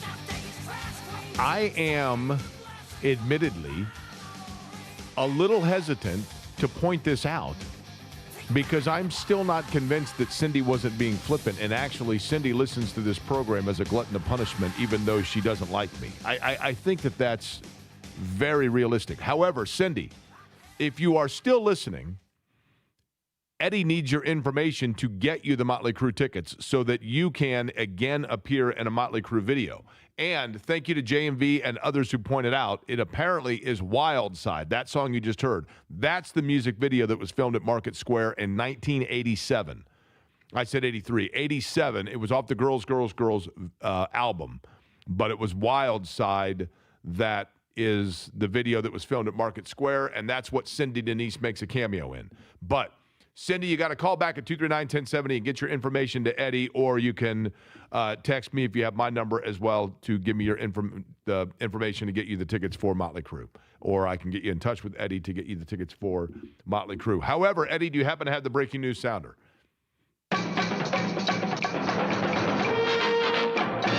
The breaking news was going to be that Shane Steichen has said that Riley Leonard has taken starter snaps this week, but he is still non-committal on naming who the starting quarterback will be in Seattle.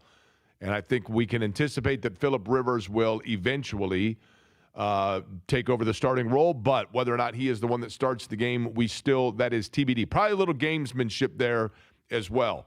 Also within, not breaking news, but news of note, two things. Number one, somebody has written to me to say that their coworker Joanne listens to the program. Now, Eddie, of our 31 female listeners, do we have a Joanne?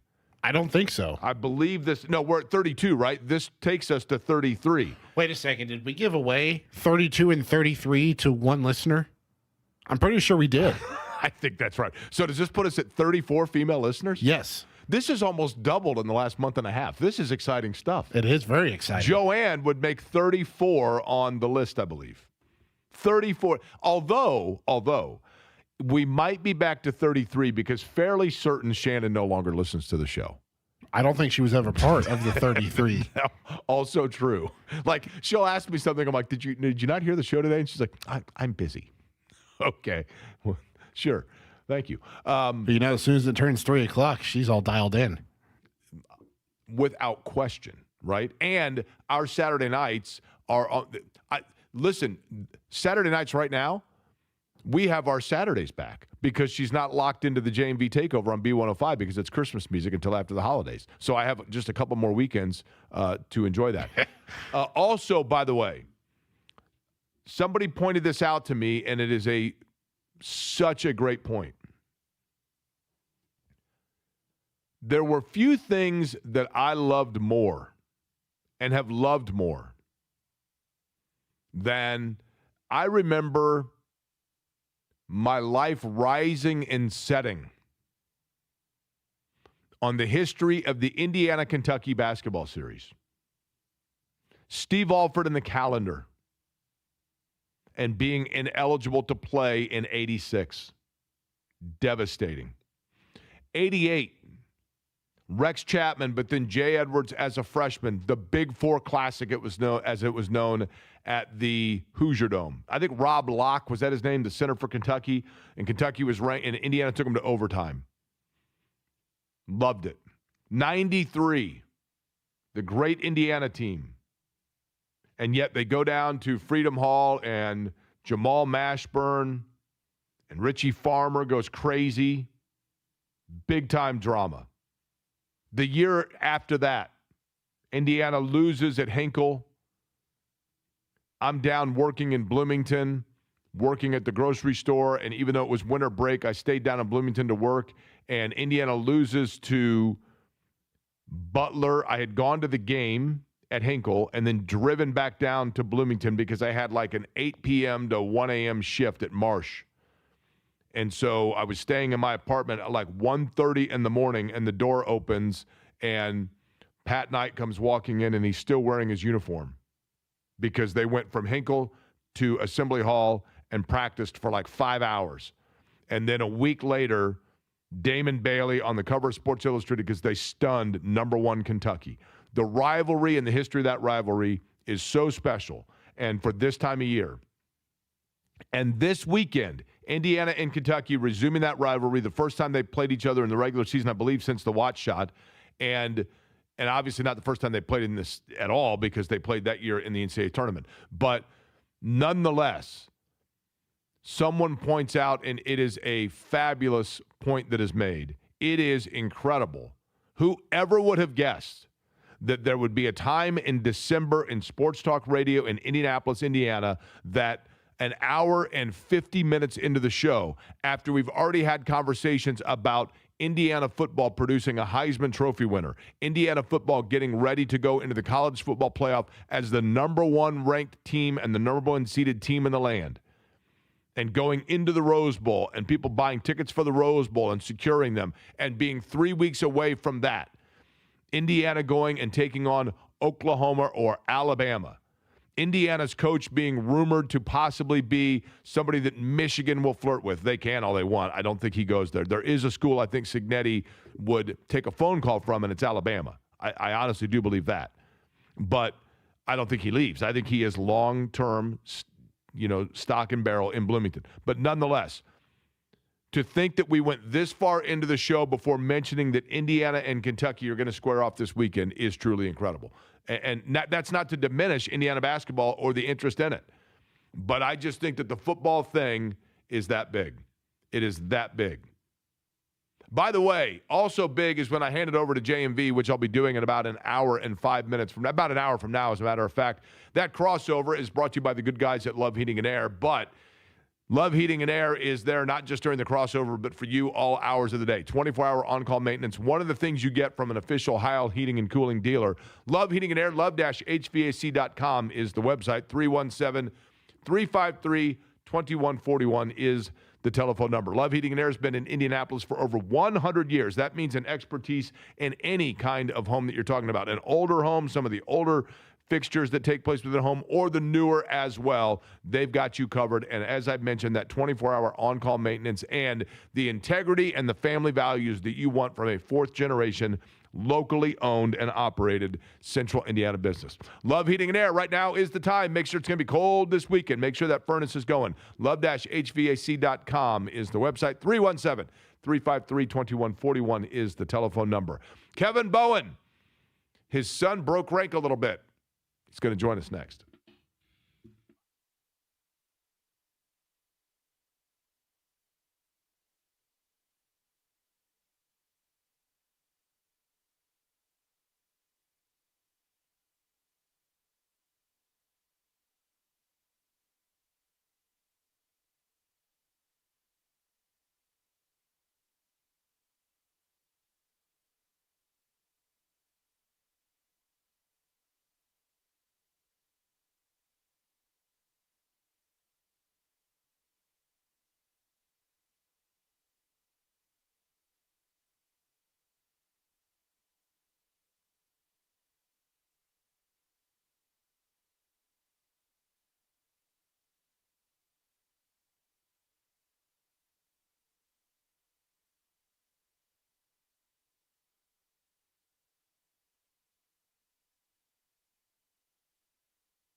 Query and Company on 93.5 and 107.5 The Fan.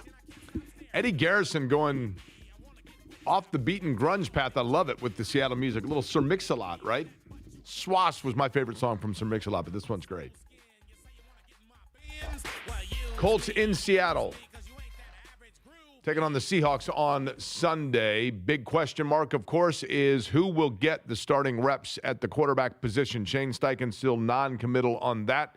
We can read all the tea leaves we want. Joining us now on the Java House Peel and Pour guest line, he is with the Fan Morning Show. You hear him with James Boyd, Jeff Rickard, and you heard him this week from our brand new palatial studios here in our new building. Kevin, you still getting used to the new digs, by the way? I am a little bit, but yes, spacious in there. Gosh, you got to have all the room in the world. You could, man. Yeah, it's, and you know what? The not that anybody cares, but I'm going to say it, the new chairs are like sitting on clouds. Huge upgrade. Yeah, they are very nice, and you're probably a bit lonely in there, are you not? You know, this is kind of the story of my life, Kevin, if you really want to know the truth. But yes, because we are in, Eddie's in a different room, but it's good because Eddie's under the weather. So this is, it's, in that regard, it's good to make sure that we're all staying healthy. You don't obviously have that luxury with two other guys in here, but there's plenty of room. It's awesome. It is very cool. And the topic of conversation has clearly been about the quarterback for the Colts since we made the move over here. I'm going to table that for now and start with this. And something that I think is, I'm not going to say it was off radar, but maybe we didn't give it enough attention. And that is the situation with the injured reserve for Shavarius Mooney-Ward with his third concussion protocol. And Kevin, as a human being for him, I don't mean as a football player, as a human being, I feel for him because that is significant. And he was pretty candid about just how difficult it was from the concussion protocol the second time. And it makes me wonder what the long term for him as a Colt is going to be. Am I being way too analytical there? No, I don't think you are at all, unfortunately. You obviously remember it, Jake, but outside of maybe Austin Collie, I don't know if I've ever seen a Colt player, in the 15 years that I've covered the team, have 3 concussion protocols in 3 months. Yep. It's just super rare, and obviously he's been very outspoken about it. And again, for those that haven't followed the whole Shavarius Mooney-Ward story, he had the tragic loss of his young daughter last year. Really, stepped away from football for a little bit of time with the 49ers, and that was part of why he wanted to go somewhere else in free agency. Was just, I need a total restart, to my football career. And I do think you have to point out, too, and, again, maybe it's a conversation for more of the offseason, Jake, but he's 29 years old. Yes, he was an undrafted free agent, but he has signed 2 very healthy contracts in the NFL. And, for some guys at different points in their professional careers, the money, the risk, all of it might mean different things. I think when you get guys that are a little bit older, you do hear them talk about, hey, my body's in good shape. I want to make sure I, can kind of go out feeling like this. Whereas guys that are a little bit younger, trying to chase those contracts and the generational wealth, their decisions might be, influenced by that. So, just super, super unfortunate. But, that news earlier this week, he is at least out for the rest of the season. Well, and the big challenge, Kevin, let's be real, is the fact that you have now not just one but 2 corners gone because not gone, but Sauce Gardner being out as well. And whoever would have thunk 3 to 4 years ago that a team with Sam Darnold under center would be one that you're concerned about at the corner position going into it. But they have certainly at the top of it as good a receiving group as you're going to find in the National Football League. So this is a challenge. What does it mean just in terms of depth rotation for the Colts? Yeah, so for those that haven't been paying attention, Jackson Smith-Njigba for the Seahawks, he leads the league in receiving yards by a lot. Ohio State product, he's been outstanding for them. They still have Cooper Kupp, who, he's probably walking up the 15th hole, but he's not walking up the 18th hole of his career. And then they traded for Rashid Shaheed, who a couple of years ago when the Saints came to Lucas Oil Stadium, he lit up the Colts secondary, kind of a big play, wideout that can get really vertical. So, yes, I do think they have a really nice wideout core. I would say the one thing for the Colts to make this a game on Sunday, to keep it interesting, to try and pull off this upset, Seattle has been a big turnover team this year, and I'm saying in the committing turnover department, the giveaway department. It's one of the wilder stats. They're 31st in the league in turnovers, again, given away, and yet if you look at all the teams around them, they all are bound for the top 10 or 15 of the draft, and the Seahawks might be bound for the Super Bowl. So, again, can you tap into any of that? Can you get, Sam Darnold to see ghost, if you will, and try to turn the ball over? I think that's an absolute must. Kevin, let's get to the quarterback position. Obviously, it is the big story, okay? How confident are you that Phillip Rivers takes the snap from the get-go in Seattle at the very least, and then obviously, maybe it is Riley Leonard, but and then they hand it over. But are you fairly certain at this point that Phillip Rivers is the starter? I would be surprised if it is not Phillip Rivers on Sunday. So my expectation is it's Rivers. I guess he could have, felt a little, wakes up tomorrow or, even later today. It's a lot of pain from 3 straight days of practice. But outside of that, my expectation is it'll be the 44-year-old grandpa under center. Did you get a chance to, I saw some of the video of him throwing. It's hard to tell from that, right? In terms of the practice itself or just the reps that he has done, what has been the word there? Yeah, he, when you watch him throw, I don't think anyone's ever thought you're watching, Roldis Chapman throw a fastball or, Paul Skeens, hum one in there. And his motion still looks quirky and funky. And at times, you do feel like he's, kind of winding up to make some throws that, might come a little bit easier to the Joe Flacco's, the Anthony Richardsons of the world, guys that got bigger arms. But, he has always been a guy that it's anticipation. It's knowing where people are going to be. Obviously, he's got great accuracy, but, velocity has really never been his MO. And, Shane Steichen said today, pretty impressive to watch him throw in practice. And, considering the 5 years off, and he certainly has checked the box in Shane's eyes of the mental preparation and, all of that stuff of why he, in my opinion, will likely hear his name into the Pro Football Hall of Fame one day, although by plane, whenever he does play, as early as Sunday, that delays his Hall of Fame clock by 5 years. So, I think those are the biggest questions, though, Jake. I think there were times in 2020 I felt like, oh, man, is that arm starting to lose some of it? And it's one thing to do it in an indoor environment in the Colts practice facility when you're wearing a red jersey. It's another thing to do it when you can get hit against one of the best defenses in the NFL and, 50-degree weather outdoors, and we'll see if it rains or not. Kevin, one of the things that I was, I guess, surprised by, Kevin Bowen, my guest, by the way, of course, you hear him on the Fan Morning Show. He's on the Java House Peel and Pour guest line. Phillip Rivers played here 1 year. And he played here in an odd year because it was the COVID year. And that's not to say he didn't get to know his teammates. He didn't necessarily get to know the media or fans. It was everything was at a distance, right?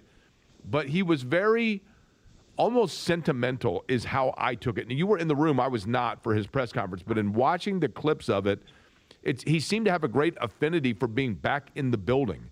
And I wondered what that was rooted from. And maybe that is simply his relationship with, be it Chris Ballard or Shane Steichen from back when he was with the Chargers. But given all of that, he did not come back for year number 2, and yet it seemed as though he enjoyed his year and his time now. What do you think now is different? Yeah, I think he loves football as much as you love cologne and watches. That's a lot, right? He loves it. And I know, guys love to play the game of football. I just think it's a different level of obsession with him. And maybe that sounds cliche, maybe that sounds sappy, but I think it's real. And I think there was an emotional level to him just being back in a building and potentially scratching that competitive itch one more time. Not to mention, with an 8-5 football team that if you just isolated the record and the standings, the Colts have a definite shot to make the playoffs. If we didn't factor in their quarterback situation at all, and you just looked at record, standings, who everybody's playing down the stretch, if the Colts win 2 of 4, that might be enough. So I think all of that is where you get this energy from him. He clearly is very close with Shane Steichen. I don't think he would have just come back, to any call like this from around the league. So I think that's at play. And, yeah, I mean, he did get emotional. He got emotional a couple of different times. Now, one of those times I do think he got emotional in talking about his wife, and I do think there is that doubt in his mind of like, oh, man, I am taking a physical risk by being back out there. And if you're the Seahawks, from a competitive spirit, I mean, there's got to be a level of like, wait a minute. The Colts think that they can run a 44-year-old dude out here who hasn't played 5 years in the NFL against our defense? Like, to me, that would be disrespectful if I were seeing. Now, maybe the Colts and Phillip can catch them in a little bit of their stat hunting. They want to be the one to sack the Hall of Fame quarterback. They want to be the one that, picks off Phillip Rivers in a game that we will talk about no matter what happens, good, bad, and different. We'll talk about this game for years moving forward. League-wide, people will. So, I do think that aspect to the game is kind of interesting. Okay, what two players – I have my thought on this, but I want your thought. What two players – let's say Phillip Rivers is the starter, and he's the guy they're going to, right? What two offensive players then probably see their workload most increased because of the fact that Phillip Rivers is under center? Jonathan Taylor in that whole position room and Tyler Warren in that whole tight end room. Yep, because I go back to – that's exactly what I said, Kevin. And for Tyler Warren, for me, it's not just about Tyler Warren's skill set and the operating area that he's going to be – if Phillip Rivers wants to get rid of the football. But also, if you look at Phillip Rivers as a quarterback, think about the relationship he had and the statistics he had and the reliability he had on Antonio Gates. So there's familiarity there already with the incorporation of tight end, right? Yeah, and I think Rivers knows this ball has got to come out rapid fire. And we've got to get it to playmakers. And the Colts definitely have more playmaking talent than they did last time Rivers was here in 2020. No matter who was playing quarterback, even if it was Leonard or Brett Rippon, I mean, they were going to run the ball endlessly on Sunday anyways. I fully expect that to be the blueprint. And obviously the guy that probably hurts the most is Alec Pierce. How many true shots can you get? I mean, if Rivers gets the right look, maybe he will, fire one up there. But that is an element that I do think has been so key for this Colts team this season. How much of that will be limited? Because if it's totally taken out, man, it's going to be tough to grind out, the 12-play, 80-yard true dink and dunk drives against a defense that hasn't allowed a touchdown in the last 2 weeks. Kevin, I was talking to somebody, Kevin Bowen, my guest. I was talking to somebody earlier this week that said that they believe, that Chris Ballard believes, that with wins over Jacksonville and Houston, obviously both those games still remain, Jacksonville here, Houston to end the year down there, that they believe that those two games, if they were to win both of them, that gets them in, that will be enough. I would think they would need to get one of the two also between Seattle and San Francisco. But if they were to drop both of these next two games, not saying it's going to happen, but if they were to drop them, if they were to find themselves out of then playoff contention, does Phillip Rivers basically get a thank you and a parting gift and then head back to Alabama? In terms of would he play next season? No. I'm saying if they somehow, and I don't know the numbers of what it would be like going into week 16 or 17, but if they cannot get themselves into the playoff, does he play a game this year if it is standing wise irrelevant? I see what you're saying. So if they're eliminated, is he also? Got it. Okay. I would assume. I would frankly hope.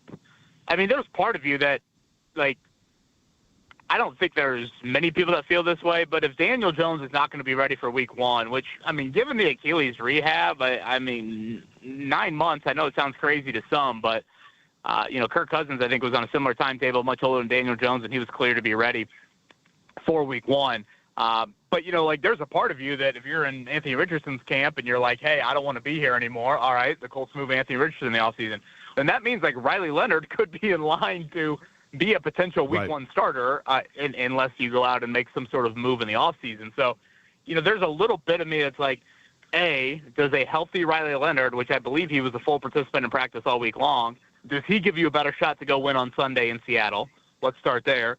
And then B, is there any part of you that says, well, even if that's a coin flip at 50-50, I feel like, we have to make sure that, hey, Riley Leonard gets these reps because he's a developmental quarterback and, he might be the guy for a chunk to start next season, which, is probably premature, but it's at least a thought I've had. I mean, Kevin, woulda, coulda, shoulda, I realize, but doesn't it make – and look, the Anthony Richardson injury is in its own right, a terrible thing just for the sake of Anthony Richardson. You feel for the guy because it's no one's fault, and certainly not Anthony Richardson's fault, that a freak accident leads him to an orbital eye injury. But do you agree, it is my thought, that if with everything that happened, if Richardson was available, at the very least, the Colts put him out there not just to kind of salvage this season instead of Phillip Rivers, but also to showcase who and what he might be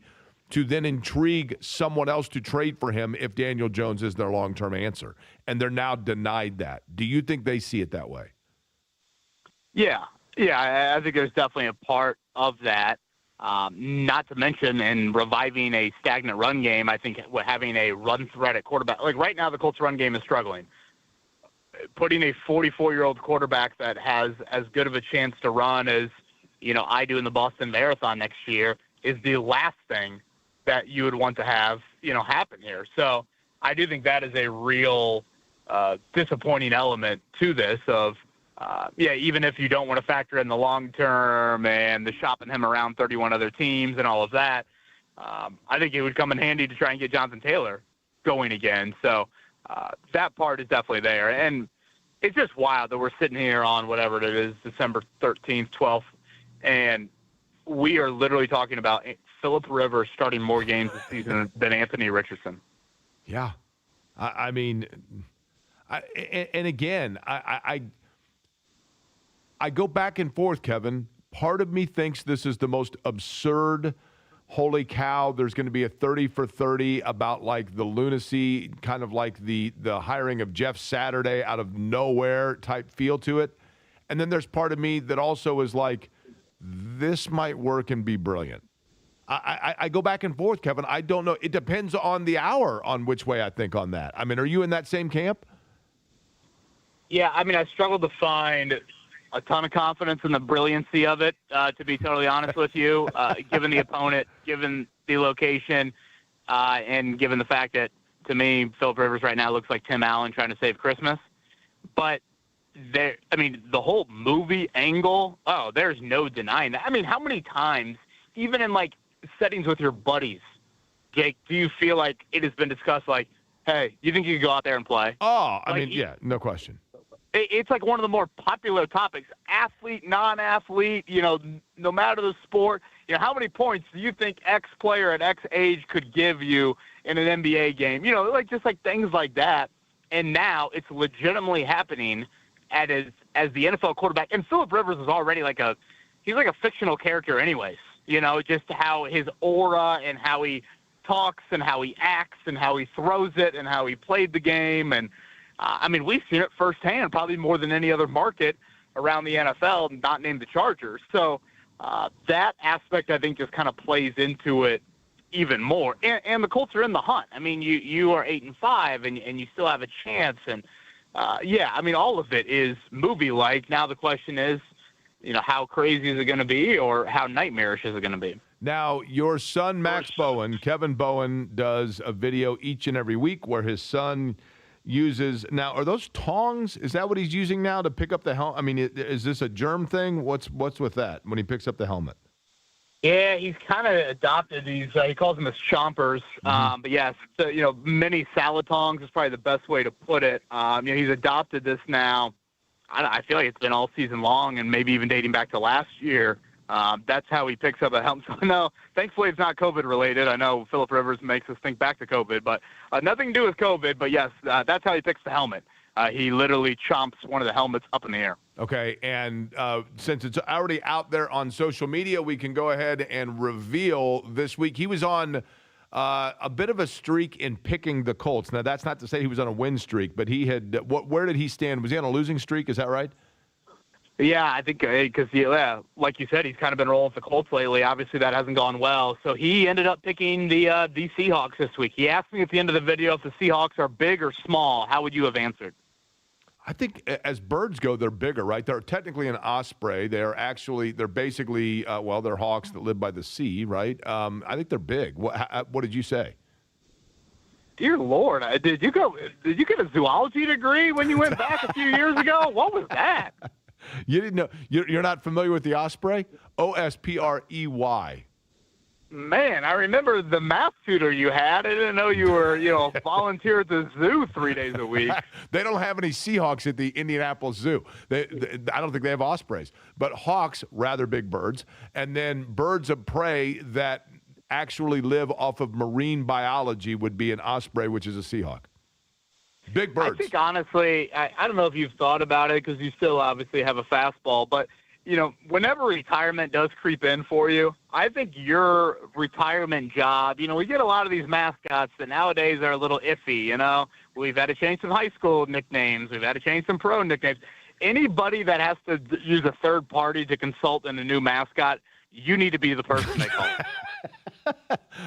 You know what? That's actually a dream gig, if you really want to know the truth. I appreciate you also saying that I've not lost I don't know that I ever had a fastball, but the fact that I'm still throwing at 82 miles an hour, I appreciate it. No, you're not. Yeah.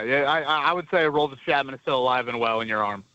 Well, thank you. I appreciate that. So your son did go with the Seahawks. They are a big bird. We'll see how big they are, though, coming up this Sunday at out in Seattle, and then the Colts are back home. San Francisco's here, right? Monday Night Football, right? Monday Night Football, I would assume DeForest Buckner and maybe Sauce Gardner back for that one. All right, Kevin. Indiana, Kentucky this weekend as well. You guys will have plenty to talk about coming up on Monday, and a Heisman Trophy that I truly believe is going to be in Bloomington, Indiana with Fernando Mendoza. So plenty that will be talked about starting at 7 o'clock in the morning on the Fan Morning Show. Jeff Rickard, James Boyd, and Kevin Bowen. Appreciate it, and enjoy the weekend, Kevin. You boys have a great weekend as well. Thank you. That is Kevin Bowen joining us, Java House Peel and Pour guest line. All right, when we come back, it is a Friday. It is the bottom of the hour, and there is a sports story that took place earlier today. The end of a season, the end of a great season. But more importantly, the end of a season that was a new beginning.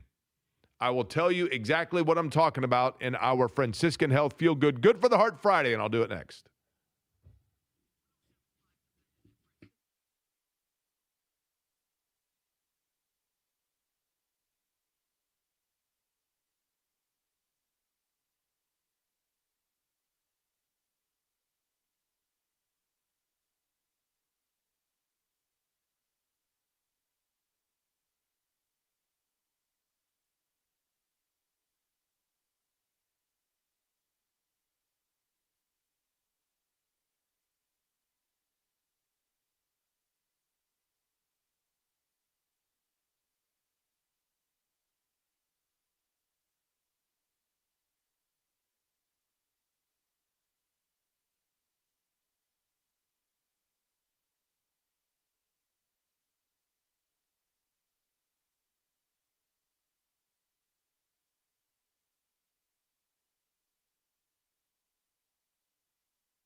1065 The Fan. Friday, and it is the bottom of the 2 o'clock hour. You know what that means. Franciscan Health Feel Good, Good for the Heart Friday. And first off, again, want to thank everybody that came out. We had a huge turnout and a ton of fun and another successful health fair for men celebrating Movember. We did that last week at Gugman House Brewing, and it was fun. I did one of the things that I did was a lung screening, and it was weird. Like I was like, I would say choking under pressure. That's the wrong way of saying it, but I couldn't do it was basically like doing a breathalyzer type thing, and I couldn't like breathe out long enough. And they were great in saying like, no, you're not doing this correct from your abdomen. And then to be able to get a full screening of your lungs, oral cancer screenings, blood sugar, people were able to test with that. All kinds of different booths set up where men and women were able to go around and find out everything just in terms of their health. And we're going to, in 2026, talk a lot about the cardiovascular health for women, because I think we oftentimes, especially on a sports talk show, you think about, the Sanford and Son grabber, if you will, and it being a guy's thing. But the first step towards a healthy heart is, of course, the heart scan. $49 heart scan. It is so easy to do, especially, and it's very important. If you're over the age of 40, if you've been a smoker or you are still a smoker, if you've had diabetes or you have battled with obesity or family heart history of heart disease, then certainly you want to look into that $49 heart scan. Non-invasive, simple to do, and it gives you just kind of a heart health risk assessment you also get from Franciscan Health with it. And you can always get that heart screening or set up for it at 833-238-0688.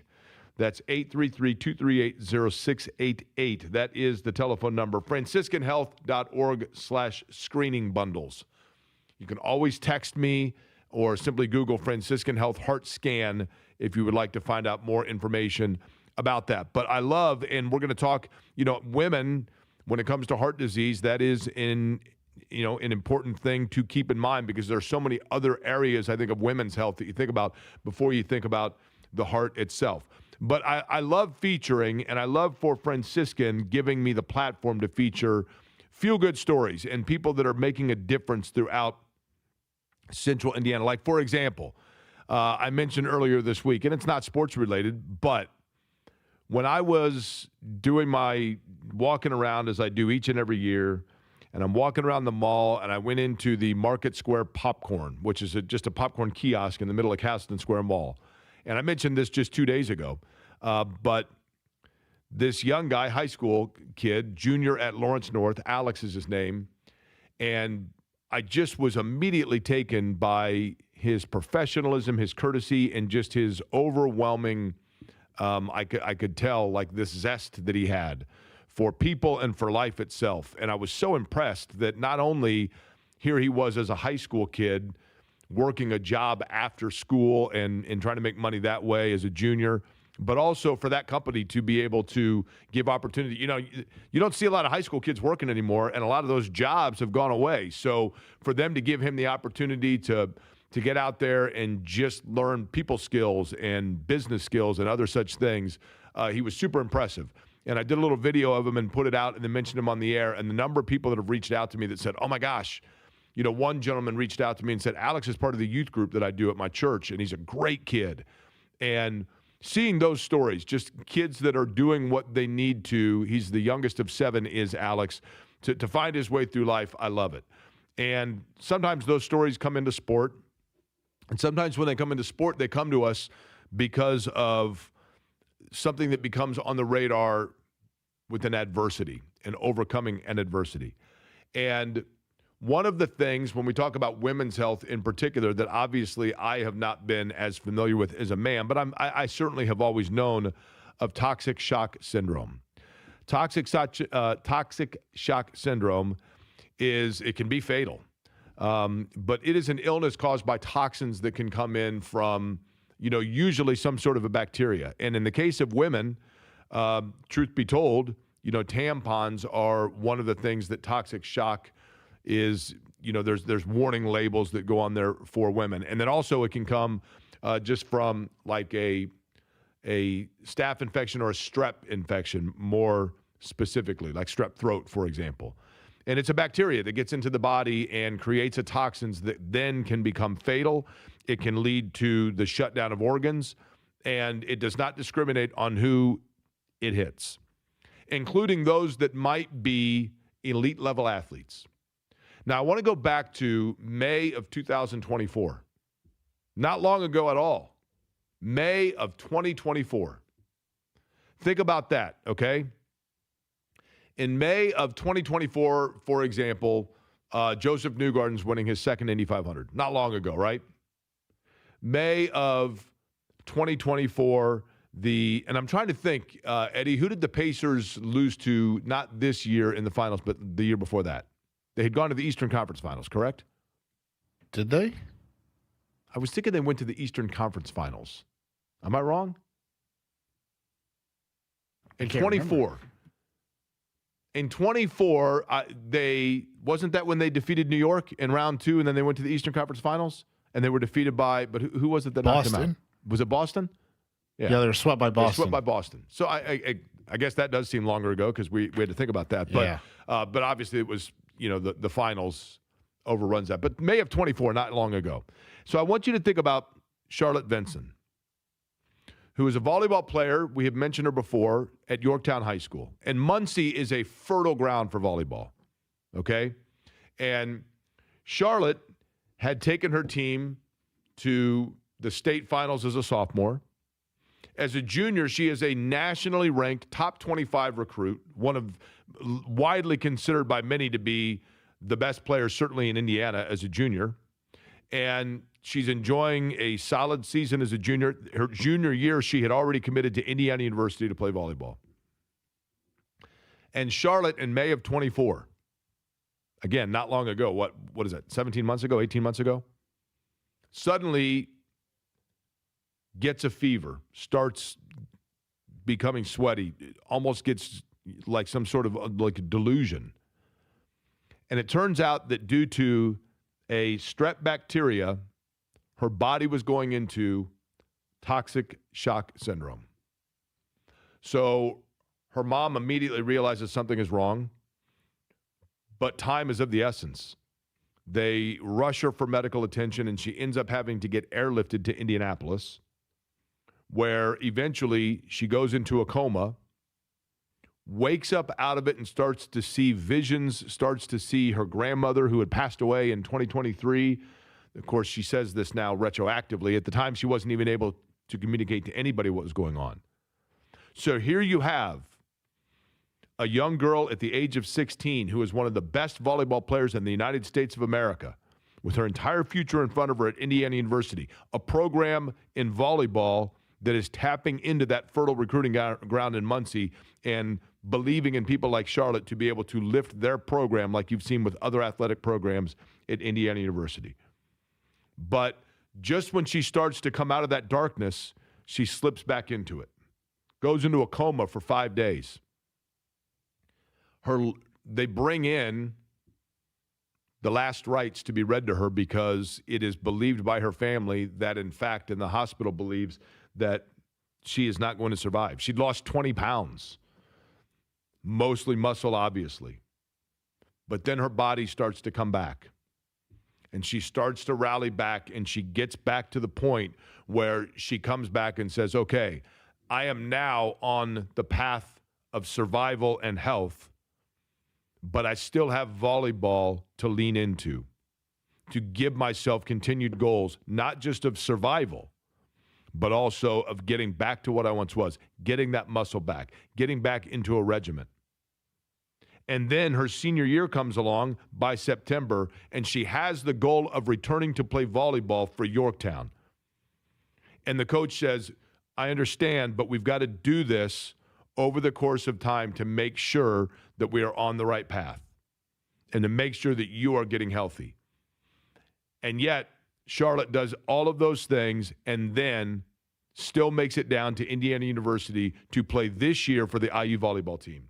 And the IU volleyball team, just a couple of hours ago, for only the second time in school history, played in the NCAA tournament volleyball women's Sweet 16. And just about an hour ago, their season came to an end. And it came to an end at the hands of the University of Texas, who advances to the Elite Eight.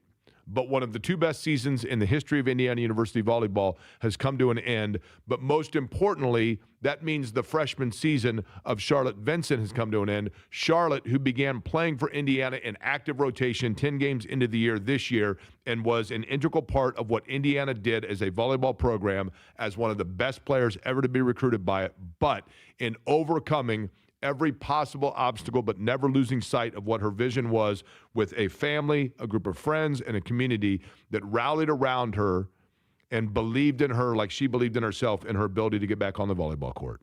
And so, yes, Indiana, who had an unbelievable season in volleyball, and congratulations to them for getting to the Sweet 16. And no shame in losing to Texas, a dominant program, a very good program. But for Charlotte, it is just the beginning.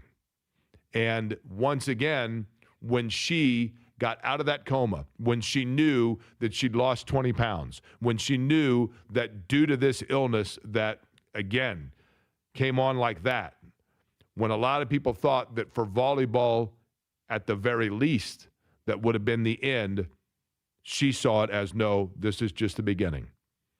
And even though their season has come to an end for Charlotte and for Indiana volleyball in general, it is just the beginning. And I think that there are other examples that we've seen in Bloomington that, in fact, when a team believes, a team can go on to even more. And Charlotte did exactly that. And I think it's an unbelievable story of perseverance and belief, as well as community and faith.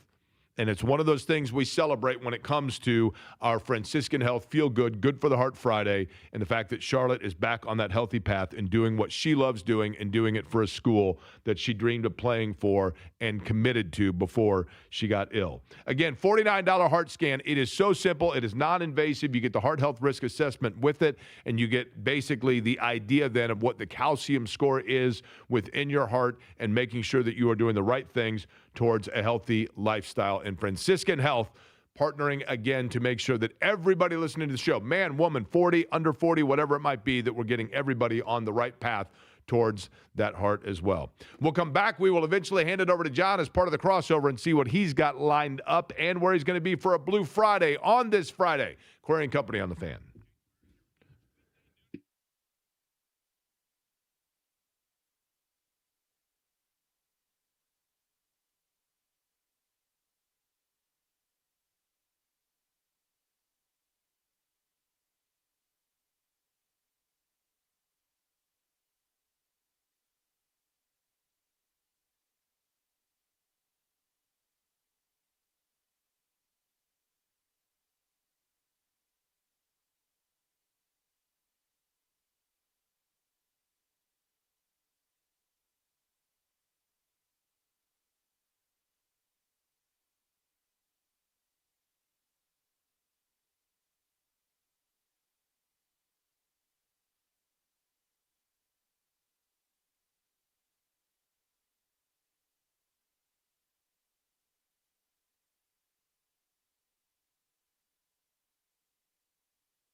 Company on 93.5 and 107.5 The Fan. On a show and a day that kind of flew by, to be honest with you, Eddie Garrison, I apologize to you because you had told me from the get-go that you were feeling a little under the weather, and as a result of that, you wanted to be kind of primarily in the bullpen, and I just kept bringing you on the air, right? I'm a team player, Jake. It's I what just I do what I am asked to do. It's what I do, right? Yep.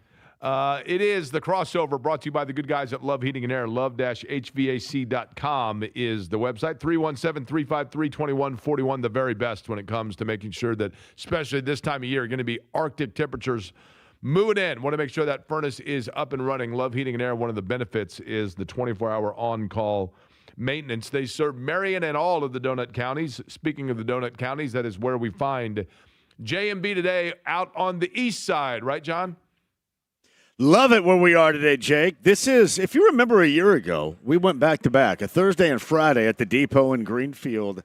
And I know you and Shannon like to go to places just like this to kind of soak it all up. They have concerts in the summertime out here.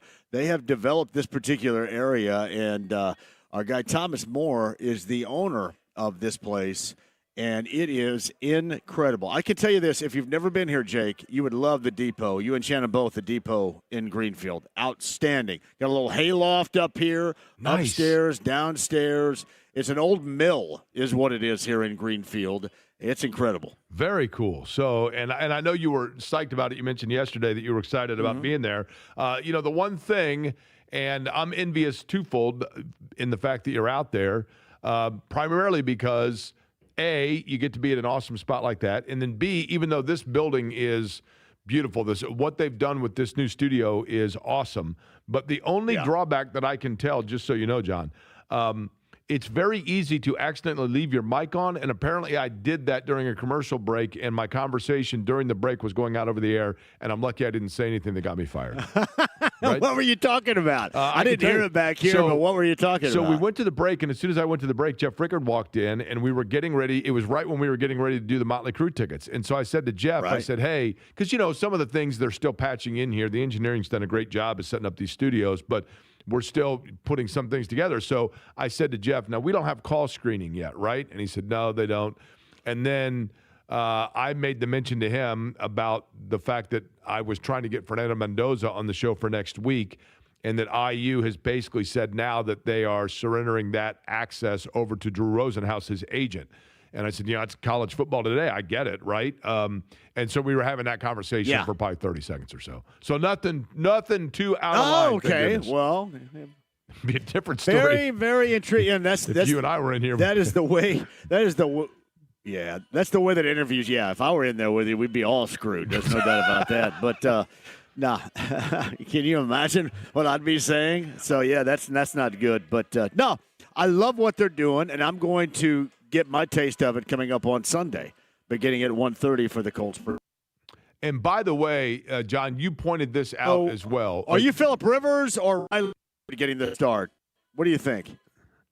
I think Rivers gets the start. I think they play it coy for the gamesmanship of it, but it's got to be Phillip Rivers, right?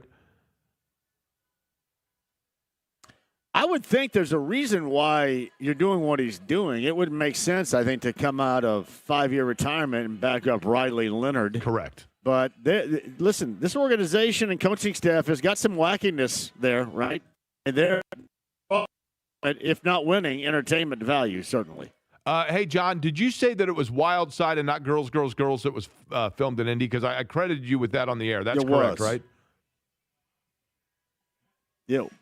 Shout out to Cindy, by the way, who was in the Wild Side video. Now, did Cindy talk? Did she lift up a shirt or anything like that? Because somebody in that video lifted up a shirt. I wasn't going to ask that to her because I was kind of dicey on whether or not she actually even likes me, but I was curious of that factor, right? She said though she was only in it for 1/millionth of a second, so we shall see. But John, what's lined up on the big show today? I don't care. Back then, especially. Yeah, Jake, we got a big one lined up for you, too. By the way, I was always a big fan of partial nudity, no matter where it came, no matter if it was a split second or whatever. Oh, yeah. But Don Fisher, voice of the Hoosiers, top of the hour, of course, with Mendoza talk, with IU basketball talk. You talked about Kentucky on your show a little bit earlier. I think Joel A. Erickson is going to join us, Phillip Rivers conversation. Now, I think Ralphie, Peter Billingsley, was supposed to be on the show today, but he may move that back until early next week. I've never had Peter Billingsley on this show before, and they reached out, and I thought, what the hell, might as well. Just not on a Monday after Phillip Rivers plays quarterback at 44 on the road against Seattle, and the IU quarterback wins the Heisman.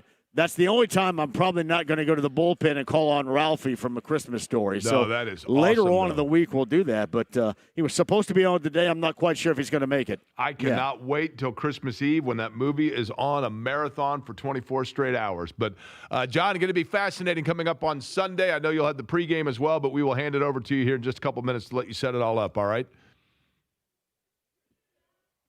J&B at the depot. Thank you, pal. There we go. J&B out in the depot in Greenfield. So we will throw it out to him in just a minute. All right, Eddie, it is time to give our score predictions. For me, I do think Rivers is going to start. Maybe we're proven wrong on that, but I agree with John. I mean, you don't come all the way out here unless you feel or you've been told that that's going to be the indication. But and they might get a score or two, but I think Seattle and that passing game, and especially with no Mooney Ward and no Sauce Gardner out there, I'm going to say 26-17 Seattle wins on Sunday. Eddie, what say you? I got them 33-17.